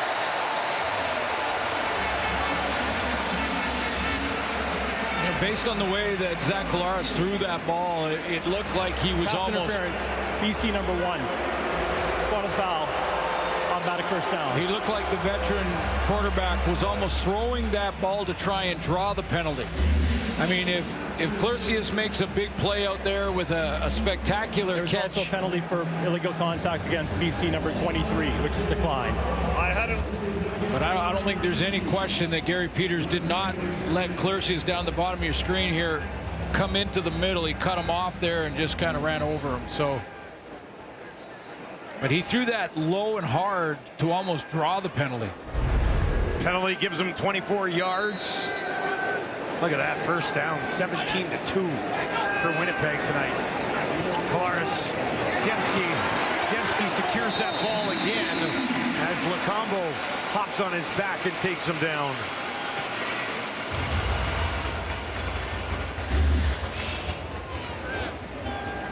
Real great play calling and offensive game planning for Buck Pierce and this Bomber offense. Just the way they've mixed things up, the way they've had success on first down. I think that's been their key since the second quarter.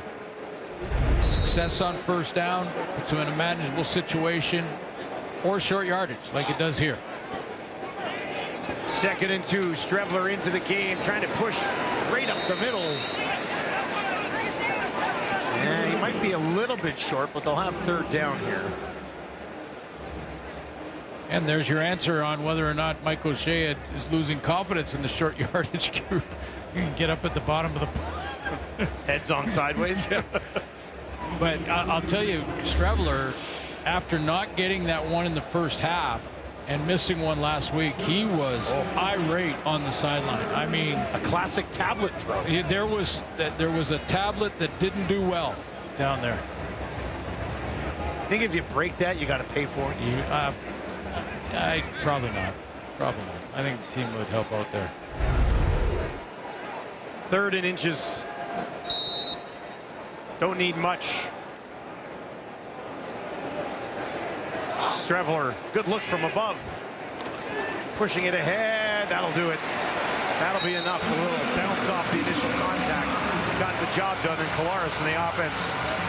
Rest of the offense will head back out onto the field. The Winnipeg Blue Bombers have had the football for over 30 minutes in this game. They are just playing off the defense, getting the 2 and outs. An outstanding game for the Bomber secondary on defense. And they have left that BC defense out there sucking wind. Well beyond a 2-1 advantage in time of possession in this ball game. Not even close. Bombers have controlled it all. Look at this one to Oliveira. Brady Oliveira broke the tackle and takes it down almost to the 20 at the end of the 3rd quarter as Winnipeg continues to dominate all facets of this football game from essentially start to almost finish. Can the Lions change the script? Find out. 4th quarter, Thursday Night Football coming up.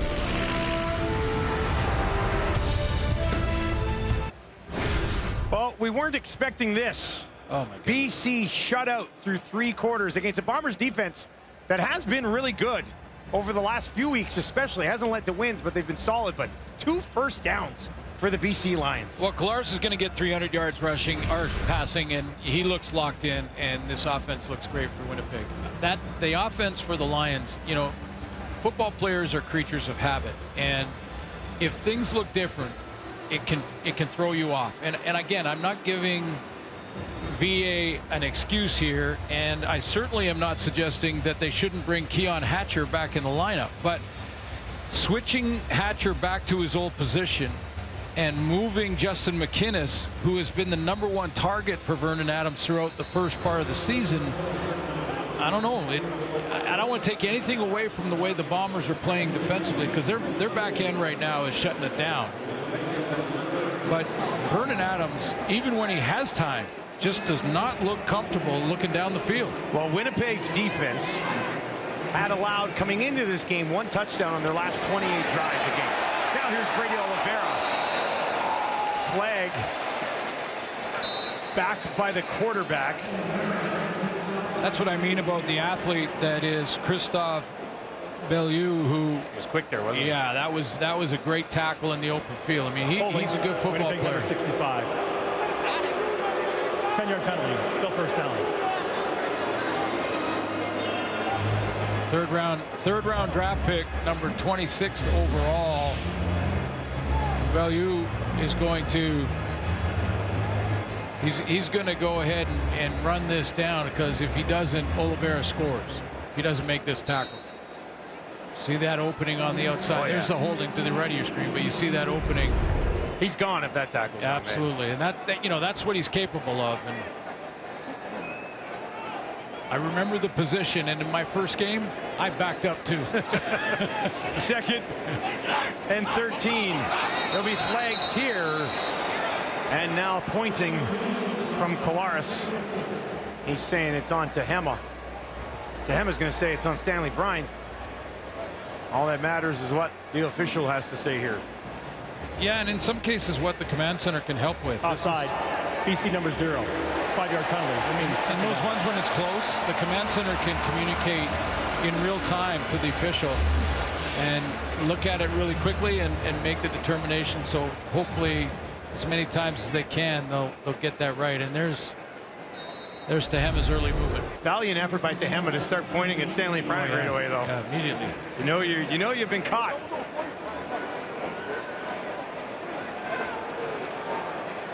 Five yards moves him up to a 2nd and 8. Collaros looks to his left. That's deflected up in the air and falls incomplete. And that'll bring Castillo. Boy, if you got Castillo in your fantasy lineup tonight, you're loving it. He comes out for his 5th attempt of the game. Ben Hladek saved a big catch here by Dembski. Dembski's going to cut into the middle, and Hladek just times his jump and knocks it down because he was wide open. You can tell by Collaros' reaction how open Nick Dembski was on that play. Early here in the 4th quarter, Castillo from 36 puts it up, and once again sails it through. 5 for 5 for Castillo. What a bounce back effort tonight after missing a couple, including a big one last week in overtime. He's been perfect.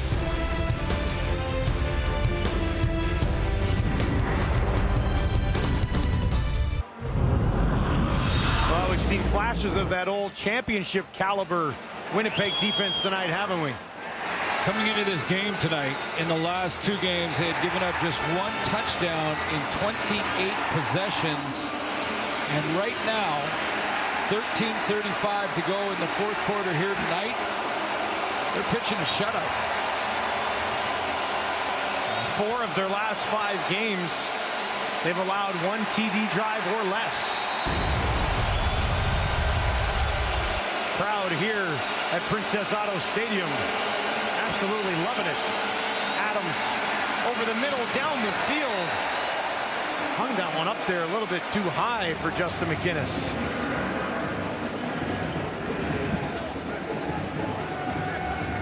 Michael Griffin getting involved in that one. He ends up playing the linebacker spot.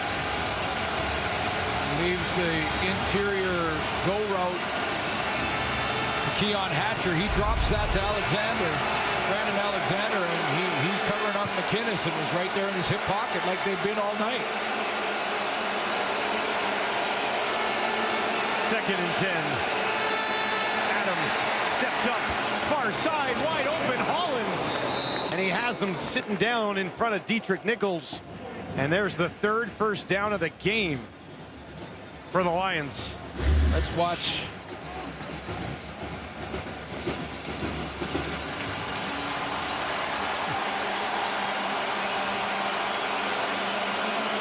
Deep out there by Hollins. Up to the Winnipeg 47. Pressure coming this time. Adams trying to escape. No. They'll take him down. Garbage gets him. Bombers will scoop up the ball. Officials say it was down, and they'll blow it dead. And is Vernon Adams is slow to get up. Uh-oh.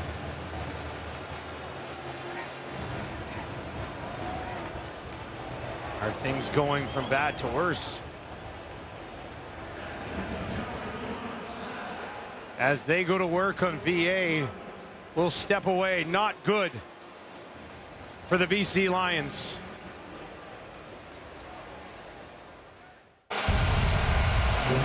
Welcome back to Winnipeg. Here's another look at Vernon Adams, who's been taken over to the tent. Garbutt gets him high and then kind of falls on the right leg He reached for that immediately. Did walk off. With a little bit of help from a teammate and the training staff, and is in the tent now. We'll see Jake Dolegala. Dolegala has not attempted a pass this year. Not when you're the backup to the front runner for league MOP. 2nd and 19. Dolegala goes over the middle to Hollins, and Hollins takes it down inside the 45. That'll bring up 3rd down. Let's take a look at Dolegala in his career thus far. Started 9 games for Saskatchewan. Completed 65% of his passes. One of those 300-yard games was against the BC Lions. In fact, it was 409. 3rd and 7. That one hit as he throws. Some pressure in the pocket. Willie Jefferson might have messed with that one. I think over the years, one of the things that has probably frustrated tackles to no end is the fact that they might think that they have Willie Jefferson blocked, and he still reaches in and creates havoc. He's got such a long reach that you could think, you know, I got him outside, I got him blocked, I got him outside, and he gets the left hand in there and affects the throw. Even Dolegala kind of looked at him and was like, where'd you come from? Yeah.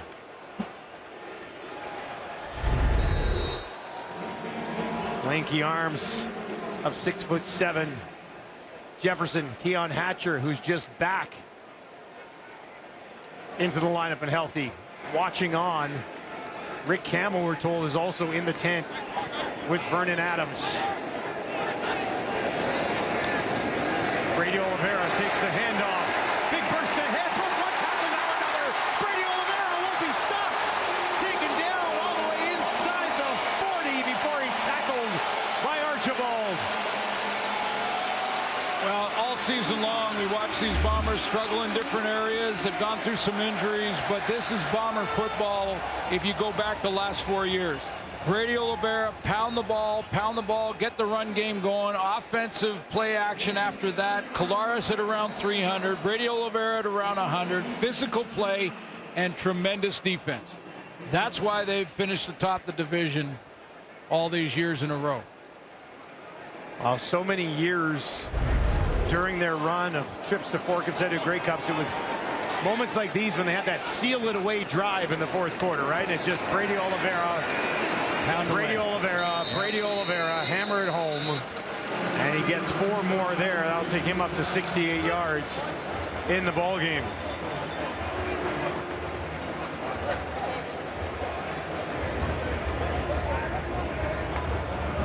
BC Lions fans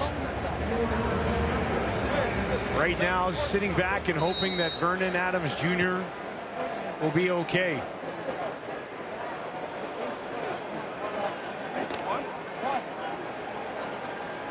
Kolaris at 288, 26 of 32. What a night for the 2-time MOP. Lucky Whitehead has it. Whitehead, look at that burst. He's got a first down. Good job by TJ Lee to track him down from behind. But Whitehead back in Winnipeg where it looks like he belongs. Well, we've seen Dembski do this. We've seen Brady Oliveira tonight do this. And now it's Brady Oliveira on the fake. And as soon as you get your receiver outside of or outflanking that halfback in chase, in this case TJ Lee, you've got a first down. Give him the ball early, let him turn the corner, and you'll get the first down. Whitehead hasn't been in on all the offensive snaps, but he's been targeted 6 times. He caught them all for 56 yards, and the only touchdown of the ball game. Safe to say he's been a nice addition.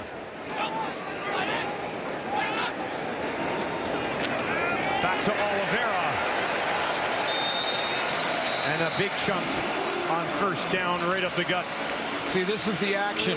So this time you get Dembski, and this is what I mean about Buck Pierce drawing this one up. Dembski's going to go out here. Now, how many times have they thrown that? They've thrown it a ton. So what it does is it takes the attention of the linebackers. It takes the attention of the D-line just for a second and allows Brady Oliveira up the middle. Then they got to react to it. He gets to the second level. The next time they're going to shoot Dembski or maybe Lucky Whitehead or whomever out to the flat, give it to them out there, make the defense widen again. It's really been a masterful job of play calling and a game plan that has put the Lions defense on their heels.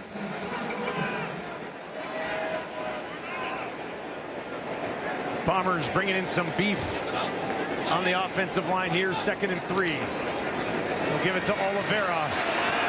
Cuts it around the edge of the line. He's got a first down. Close to the BC 10.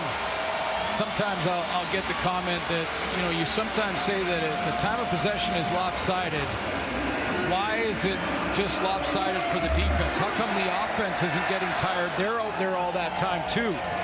And I'll tell you why. It's because offense knows on the snap of the ball where they're supposed to go. They know exactly where they're going, so they can conserve energy, take the step to their man they're supposed to block, and block him.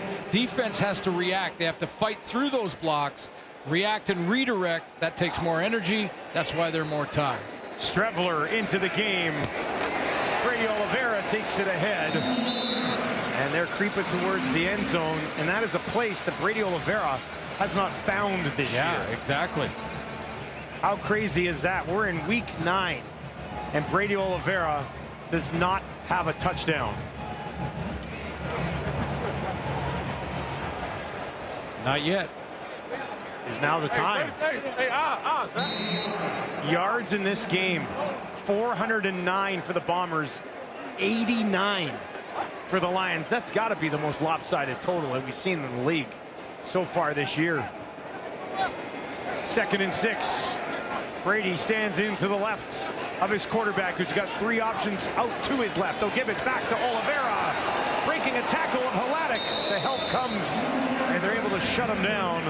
And that'll bring up 3rd down. Castillo waiting and watching. Is there a chip shot in the cards? And yes, there will be. Well, the season series is back in play. They're gonna play each other now a 3rd time later in the season. It'll be 1 win per team, so points for and against. Well, no, they'll get to that final game. That final points for and against won't. No, it won't matter. Won't matter. The old classic rubber match. Unless that's a tie game. Well, here's the thing. They play in 2 weeks. Yeah, that's right. Like this season series will be decided. Winnipeg goes to a bye. BC heads to Edmonton. Insert by Gilbert as Castillo knocks it through. And then they meet again in 2 weeks out in Vancouver. But the loss is one thing. Yeah. The injury to Vernon Adams is what really looms over this. It's Thursday Night Football in Winnipeg. Vernon Adams Jr. has emerged from the tent. For more on that, let's send it down to John Liu. Yeah, Dustin, Vernon Adams Jr. was in the medical tent for approximately 10 minutes. The team, of course, says that he is not going to return to this game. From what we were able to see in the medical tent, now as he's emerged, there's an ice pack on his right knee. So clearly what we observed on the field of play as he left the game is the injury. The severity of that, unknown this time. Rick Campbell will update following the game. You hate to see it. Phenomenal season for Vernon Adams. Now hangs in the balance for the BC Lions. Well, we won't know the severity of the injury until after they do the full MRIs and examine, but clearly it's the knee, and he didn't look like he wanted to put much weight on it at all. Put his helmet on just so he could hear the offensive calls and stay tuned in, but see, it'll be the talk of the town the next couple of days in Vancouver. Dolegala in the game now. Jefferson again there to cause some problems. This Bombers defense tonight just won't have any of it.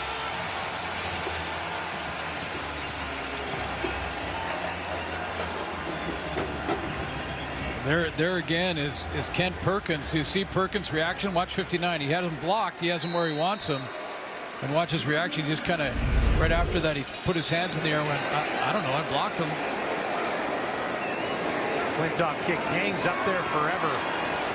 Case nowhere to go on that return.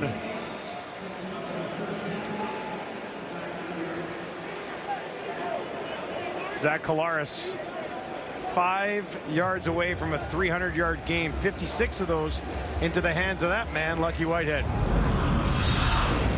Well, and you wonder the impact that a guy's going to make, and it's one thing, as I mentioned, that when he touches the football, but it's also just that he's a speed guy. Speed guy plants a seed in the DB's minds, whether you're a veteran or not, that he can get behind you quickly, so you give him a little more space, and they've taken advantage of that space. But the game plan of shooting out to the flat and then running in the interior has worked brilliantly tonight. Chris Strebler into the game at quarterback. As he does, keeps it right up the middle with just over 4 minutes remaining in this one. See that again? And Buck Pierce, doesn't matter who's playing quarterback, they can both run it. And Brady Oliveira, now look at this. Shoot out here, go here, and then maybe run there. So watch Ben Hladek react. Ben Hladek takes off to go to get to Dembski from his middle linebacker spot. What are you supposed to do? I know. You're wrong either way.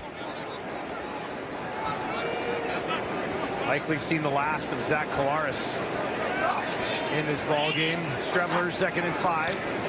He'll do it again, trying to find space, runs into Green, but falls forward enough that it'll be 3rd and short.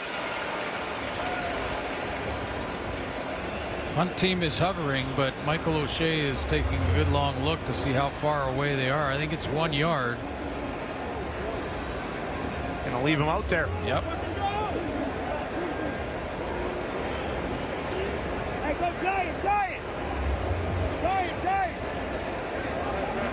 Winnipeg Blue Bombers started the year with 4 consecutive losses. Picked up a couple of wins, but then road losses in Regina and Toronto. Not going to be 3 in a row. Zach Collaros and the Blue Bombers in full control at home against the BC Lions.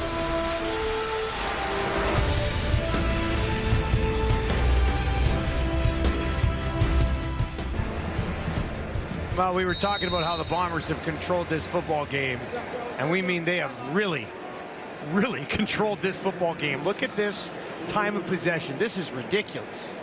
You don't see it that lopsided very often, and again, that's defense playing so well. And Zach Collaros going back to Bomber football with Brady Oliveira and great game plan, stretching the perimeter and then hitting it up in the middle. And again, when you look at the Winnipeg Blue Bombers with over 60 plays on offense compared to half of that for the BC Lions, and that's how you come up with this and that.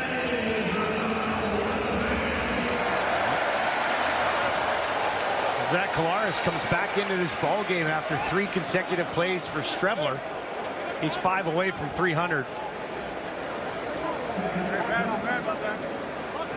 Yeah, I don't think he'd be out there for an extra 5 yards. No, it looked like Strebler stretching out the leg a little bit as he came to the sideline. Yeah, there might have been some noticed.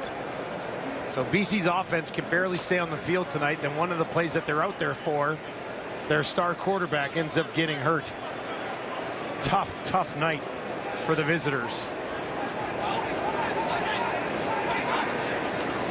Handoff. Oliveira finds a little bit of space. Hladek, Lacombo, and others in on the tackle. Well, the injury aside, no one wants to see, not even the opposition wants to see any of the players in the league go down and get hurt. But I can tell you, as far as the game goes and the dominance for the Bombers goes, they don't feel sorry for anybody. The way that their season has gone this year and how they're having to fight their way out of a hole. Again, injured players aside, and not part of that conversation, that no one wants to see anyone get hurt. We sure hope that Vernon Adams is going to be okay. Back to Brady Oliveira again. Winnipeg Nice victory to have heading into a bye week. Oh, yeah. A bye week that I think they're hoping around here that Kenny Lawler might be back after it, so you get a little bit healthier. So you're still certainly within striking distance here in the West. You hold the tiebreaker against Calgary. You got that going for you right now as well. Could have been a lot bleaker if they would have gone to 2-7 tonight, but all of a sudden things are looking pretty good for the Winnipeg Blue Bombers. Absolutely, climbing out of that hole, and then you've got that first game back, a chance to win the season series against the Lions out in BC, which would be big as well.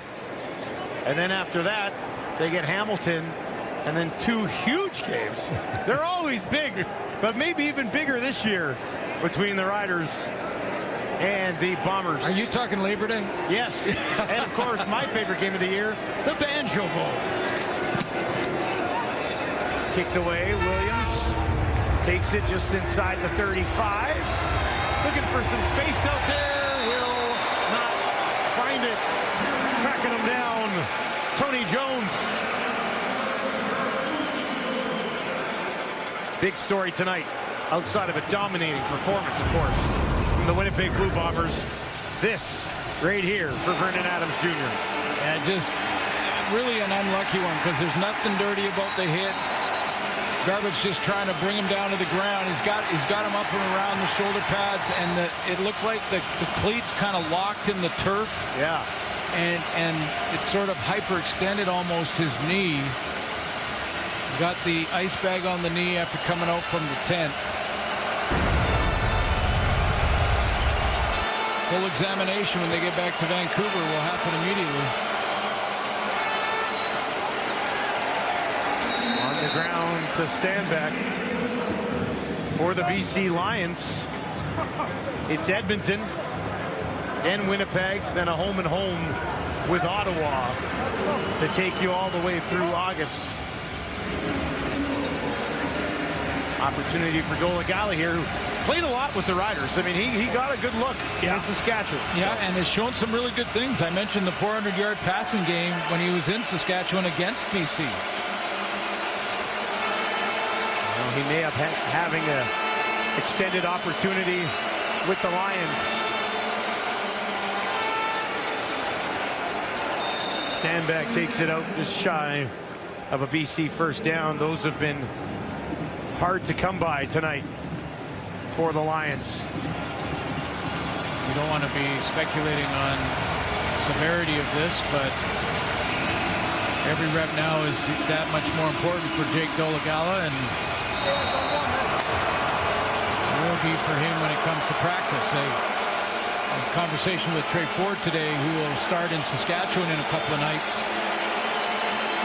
And just reminded me, one of my questions to him was about his reps in practice, and pretty much all season long has not gone with the number ones. So he's got 1 week under his belt with the one receivers, and that's what, you know, if we have to see Vernon Adams on the bench for a little while, Jake Dolegala has got to get those reps because he's got weapons around him. Yeah, I was just going to say, if you're going to be thrown into a spot at quarterback in this league, one that comes with Hatcher, Hollins, and McInnes ain't too shabby. Absolutely.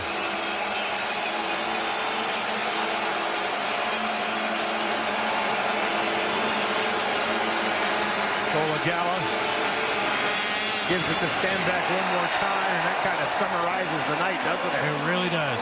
Bombers defense unloading on the BC Lions. That's sending your text over with an exclamation mark. All caps. All caps. Why are you yelling at me? Exclamation mark. Defense that has played phenomenal tonight with a tackle for a loss. The crowd at Princess Auto Stadium coming to their feet for their defense as they shut out the BC Lions in dominating fashion. 25-0 your final for O'Shea's Bombers. Well, you know, this defense played so well, and the back end led the way. Tyrell Ford, speaking of a Ford, was the guy who got things started with a big pick in the first half. really ignited the entire bench, got everybody going, changed field position. Collaros went down and got a field goal after that, and the offense started to roll. Vernon Adams Jr. does not finish this ball game. The BC Lions take a big loss on the scoreboard, but possibly even a bigger loss on the field with their star quarterback, Vernon Adams Jr. The Bombers, though, are they back? How about that defensive effort tonight as they blank the BC Lions? Sergio Castillo, perfect, including another 60-yarder. And Zach Collaros, a tidy 295-yard game. That's going to do it for us. 25-0 to final. Good night from Princess Auto Stadium.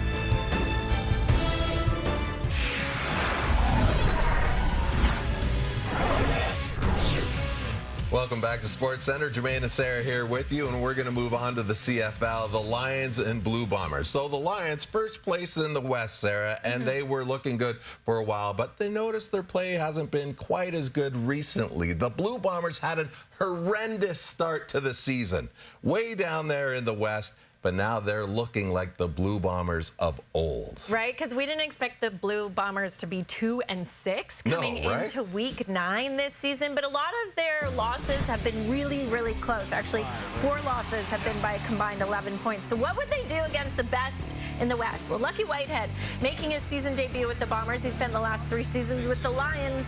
It's the first of 2 meetings between the clubs in the next 3 weeks. First quarter, Vernon Adams Jr. gets picked off by Terrell Ford. Adams leading the league in passing, but he threw for just 47 yards in the first half. Then late in the quarter, Winnipeg pinned deep.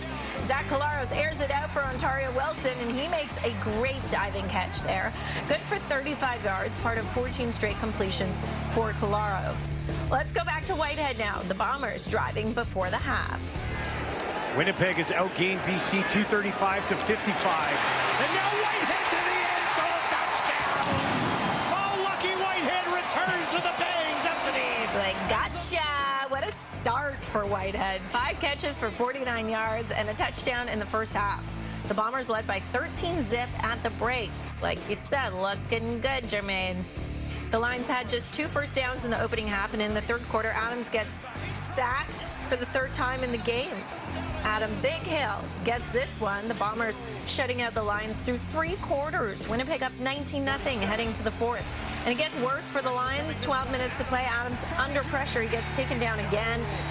And then he was in some pain. The trainers came out to look at Adams.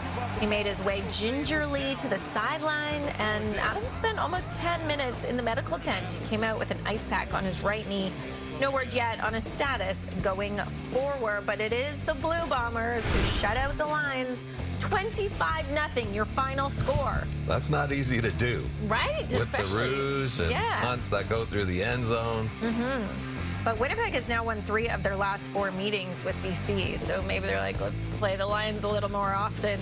The Bombers, they do avoid their 7th loss of this season. They actually haven't lost 7 games in a full season since 2019, and Winnipeg will have a bye next week before facing the Lions in Week 11. Now with more, let's go to Laura Duggan and the panel. And joined alongside Enoch Mwamba, as well as Matt Dunnigan, and last but not least, Milt Stiegel. And all the talk coming into this game, the opener for Week 9 was about those Bombers and how they were going to get back on track with that 2-6 record. Well, shove that aside, because here are the BC Lions, and we're thinking, okay, coming off their bye, seeing that 5-game win streak come to an end, they're going to come out on fire. It was the opposite, and now the CFL's leading passer out of this game, and we're not sure how long Vernon Adams Jr. will now be on the shelf, Matt. No, but he really struggled in continuation from what we saw 2 weeks ago in a loss to Calgary. And Vernon Adams really struggled, but kudos to Jordan Younger and his group for getting it done, flying around and making his night miserable. We see him there as it's late in the ball game, and he goes down and he goes to the tent for about 10 minutes and comes out with an ice pack on his leg. So, yeah, really rough night for VA. His struggles continue. You know, with the insurgence of Keon Hatch in the lineup, you thought that good things were going to happen for him on a bounce-back week coming off the bye week. week, and it never really came to fruition. It was the Winnipeg Blue Bombers defense that set the tone. They made them uncomfortable all night. They shut down Willie. They shut down the passing attack. And when's the last time you heard a quarterback throwing for 74 yards in almost 4 quarters of play of football? That is dominant at home. Exactly what the football team needed, Milt. Big win for the Winnipeg Blue Bombers. You know, starting 2-7, it would have been tough. 3-6 is great, but the big story in this game was the play, or the lack of play, by Vernon Adams. And as you mentioned, Matt, this is 2 games in a row, and don't want to start any conspiracies or anything like that, but our insider, Dave Naylor, reached out to me and said, does this have something to do, is this the Nathan Rourke effect? A few weeks ago, Nathan Rourke was at a BC Lion game, and he mentioned how that if things didn't work out in the NFL, he wanted to return to the CFL, and he wanted to return to the BC Lions. Wow. And we all know Vernon heard that, and the strongest muscle in your body is not a muscle, is your brain. So what has he been thinking about that? Has he been pressing so there wouldn't be any replacement if Nathan Rourke decided to come back? I don't know if that's true or not, but that could definitely impact a player if they're thinking about it. Listen, this is as bad as we've seen him look. We talked about 2 weeks ago before their bye week, he looked bad. But this week, tonight, he couldn't find anybody downfield. I mean, it looked terrible. He found Tyrell Ford. You know, Big Hill had a sack. Willie Jefferson had a sack, plus a bunch of hurries and bat downs. Again, that defense was swarming, and Vernon Adams at all, not for 1 second, 1 quarter at all, was comfortable, and this is not what you want to see for if you're a BC Lions fan. Closest penetration on the night of the BC Lions was the Winnipeg 41-yard line. Just incredible dominance on that side of the ball. And to me, that's 2 weeks in a row for the Winnipeg Blue Bombers, and this time they actually get a W. Can we pause the panic button in Winnipeg now, Milt? We can pause it. We can pause it. I took my hand off. I took my hand off. I thought you already hit it. I hit it. Yeah, okay. That defense now shutting out the Lions. The Lions haven't been shut out since October of 2021. The opponent that night, you guessed it, the Winnipeg Blue Bombers. How'd we know? Now new on SC, here's John Liu with Zach Collaros. Well, Zach, a very complete team win, but let's start with the defense, not just tossing a shutout, but only allowing 3 first downs for the BC Lions when Vernon Adams Jr. left the game. Yeah, you guys should be interviewing someone from the defense, honestly. The last 3 weeks, they've been unbelievable. I mean, they've been great the whole season, but they've done so much for us, keep us in games, and we got to continue to get better on offense to win games. But, I mean, to shut a BC offense like that down like they did tonight is really impressive. How much did Tyrell Ford's pick in the first quarter sort of ignite or set the tone for your team offensively and defensively? I think anytime you can generate turnovers, it's a huge momentum swing. And it was just a great play by him. I've seen him do it in practice over and over again. And a word about Sergio Castillo, a bounce-back game, 6 for 6. He had a 60-yarder and a doink that went the right way for him. It's like, how happy would you as a team be happy? Yeah, doink. That's a scientific term. I didn't even notice that one. Yeah, the 60-yarder, I thought we were punting, so that was amazing. He's a dog. Sergio's a dog. He's done it in the clutch at the highest level. So we'll never lose faith in Sergio. Save the offense for last. Zach, just describe the Lucky Whitehead effect, not just on the field, but just the energy that he seemed to generate within the crowd. Yeah, when Lucky has the ball in his hands, he's special, obviously, and the people love him here. You know, hats off to our fans. They always make it a lot of fun to play here, but you know, Lucky brings a lot to the table every time. Thanks for this, Zach. Thanks. Good to see you. All right, now here's a look at the rest of Week 9 in the CFL with odds courtesy of FanDuel. The Alouettes are 4.5-point favorite in Hamilton for Friday Night Football. The winless Elks will start Trey Ford at quarterback this week, and they are sizable underdogs against the Rough Riders. Then on Sunday, it's the Stampeders hosting the Argonauts. The under is 7-1 in the last 8 meetings in Calgary. You heard Milt talk about Nathan Rourke. Well, Rourke has signed with the Atlanta Falcons. He will now compete with Taylor Heineke for the number 3 job. Atlanta is deep at quarterback. They signed Kirk Cousins to a big contract and drafted Michael Penix 9th overall in the first round this offseason. Rourke's now on his 4th NFL team since leaving the CFL. He was cut by the Giants a few days ago and spent last season with the Jaguars and Patriots. Let's go to Fire and Logic for more.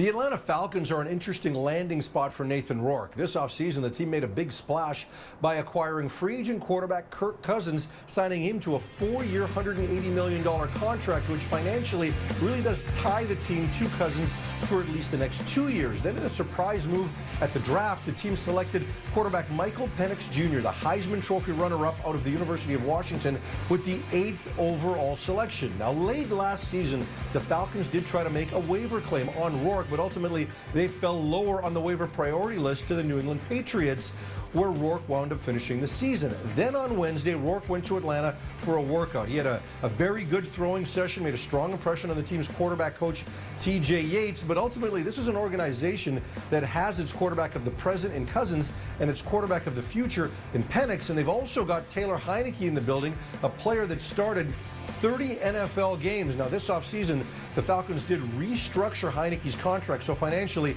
it's not that cost prohibitive to move on from Heineke. So once Rourke gets comfortable with the playbook, there will be plenty of opportunities in the preseason for him to get some live snaps, as Cousins is not expected to play much, if at all, in the preseason. So there is a reasonable path to a number 3 job for Rourke, but barring injuries to Cousins and Penix, it's unlikely he can climb any higher. Let's go back to the CFL now. New on SC, it's Winnipeg Blue Bomber Lucky Whitehead with John. Well, Lucky, I mean, you know how potent the BC Lions offense could be. So how impressed are you by the effort by your defense in the shutout and limiting BC to so few first downs? Oh, it was amazing to see, man. This help from our fans, super loud in here. And we feed off of stuff like that, right?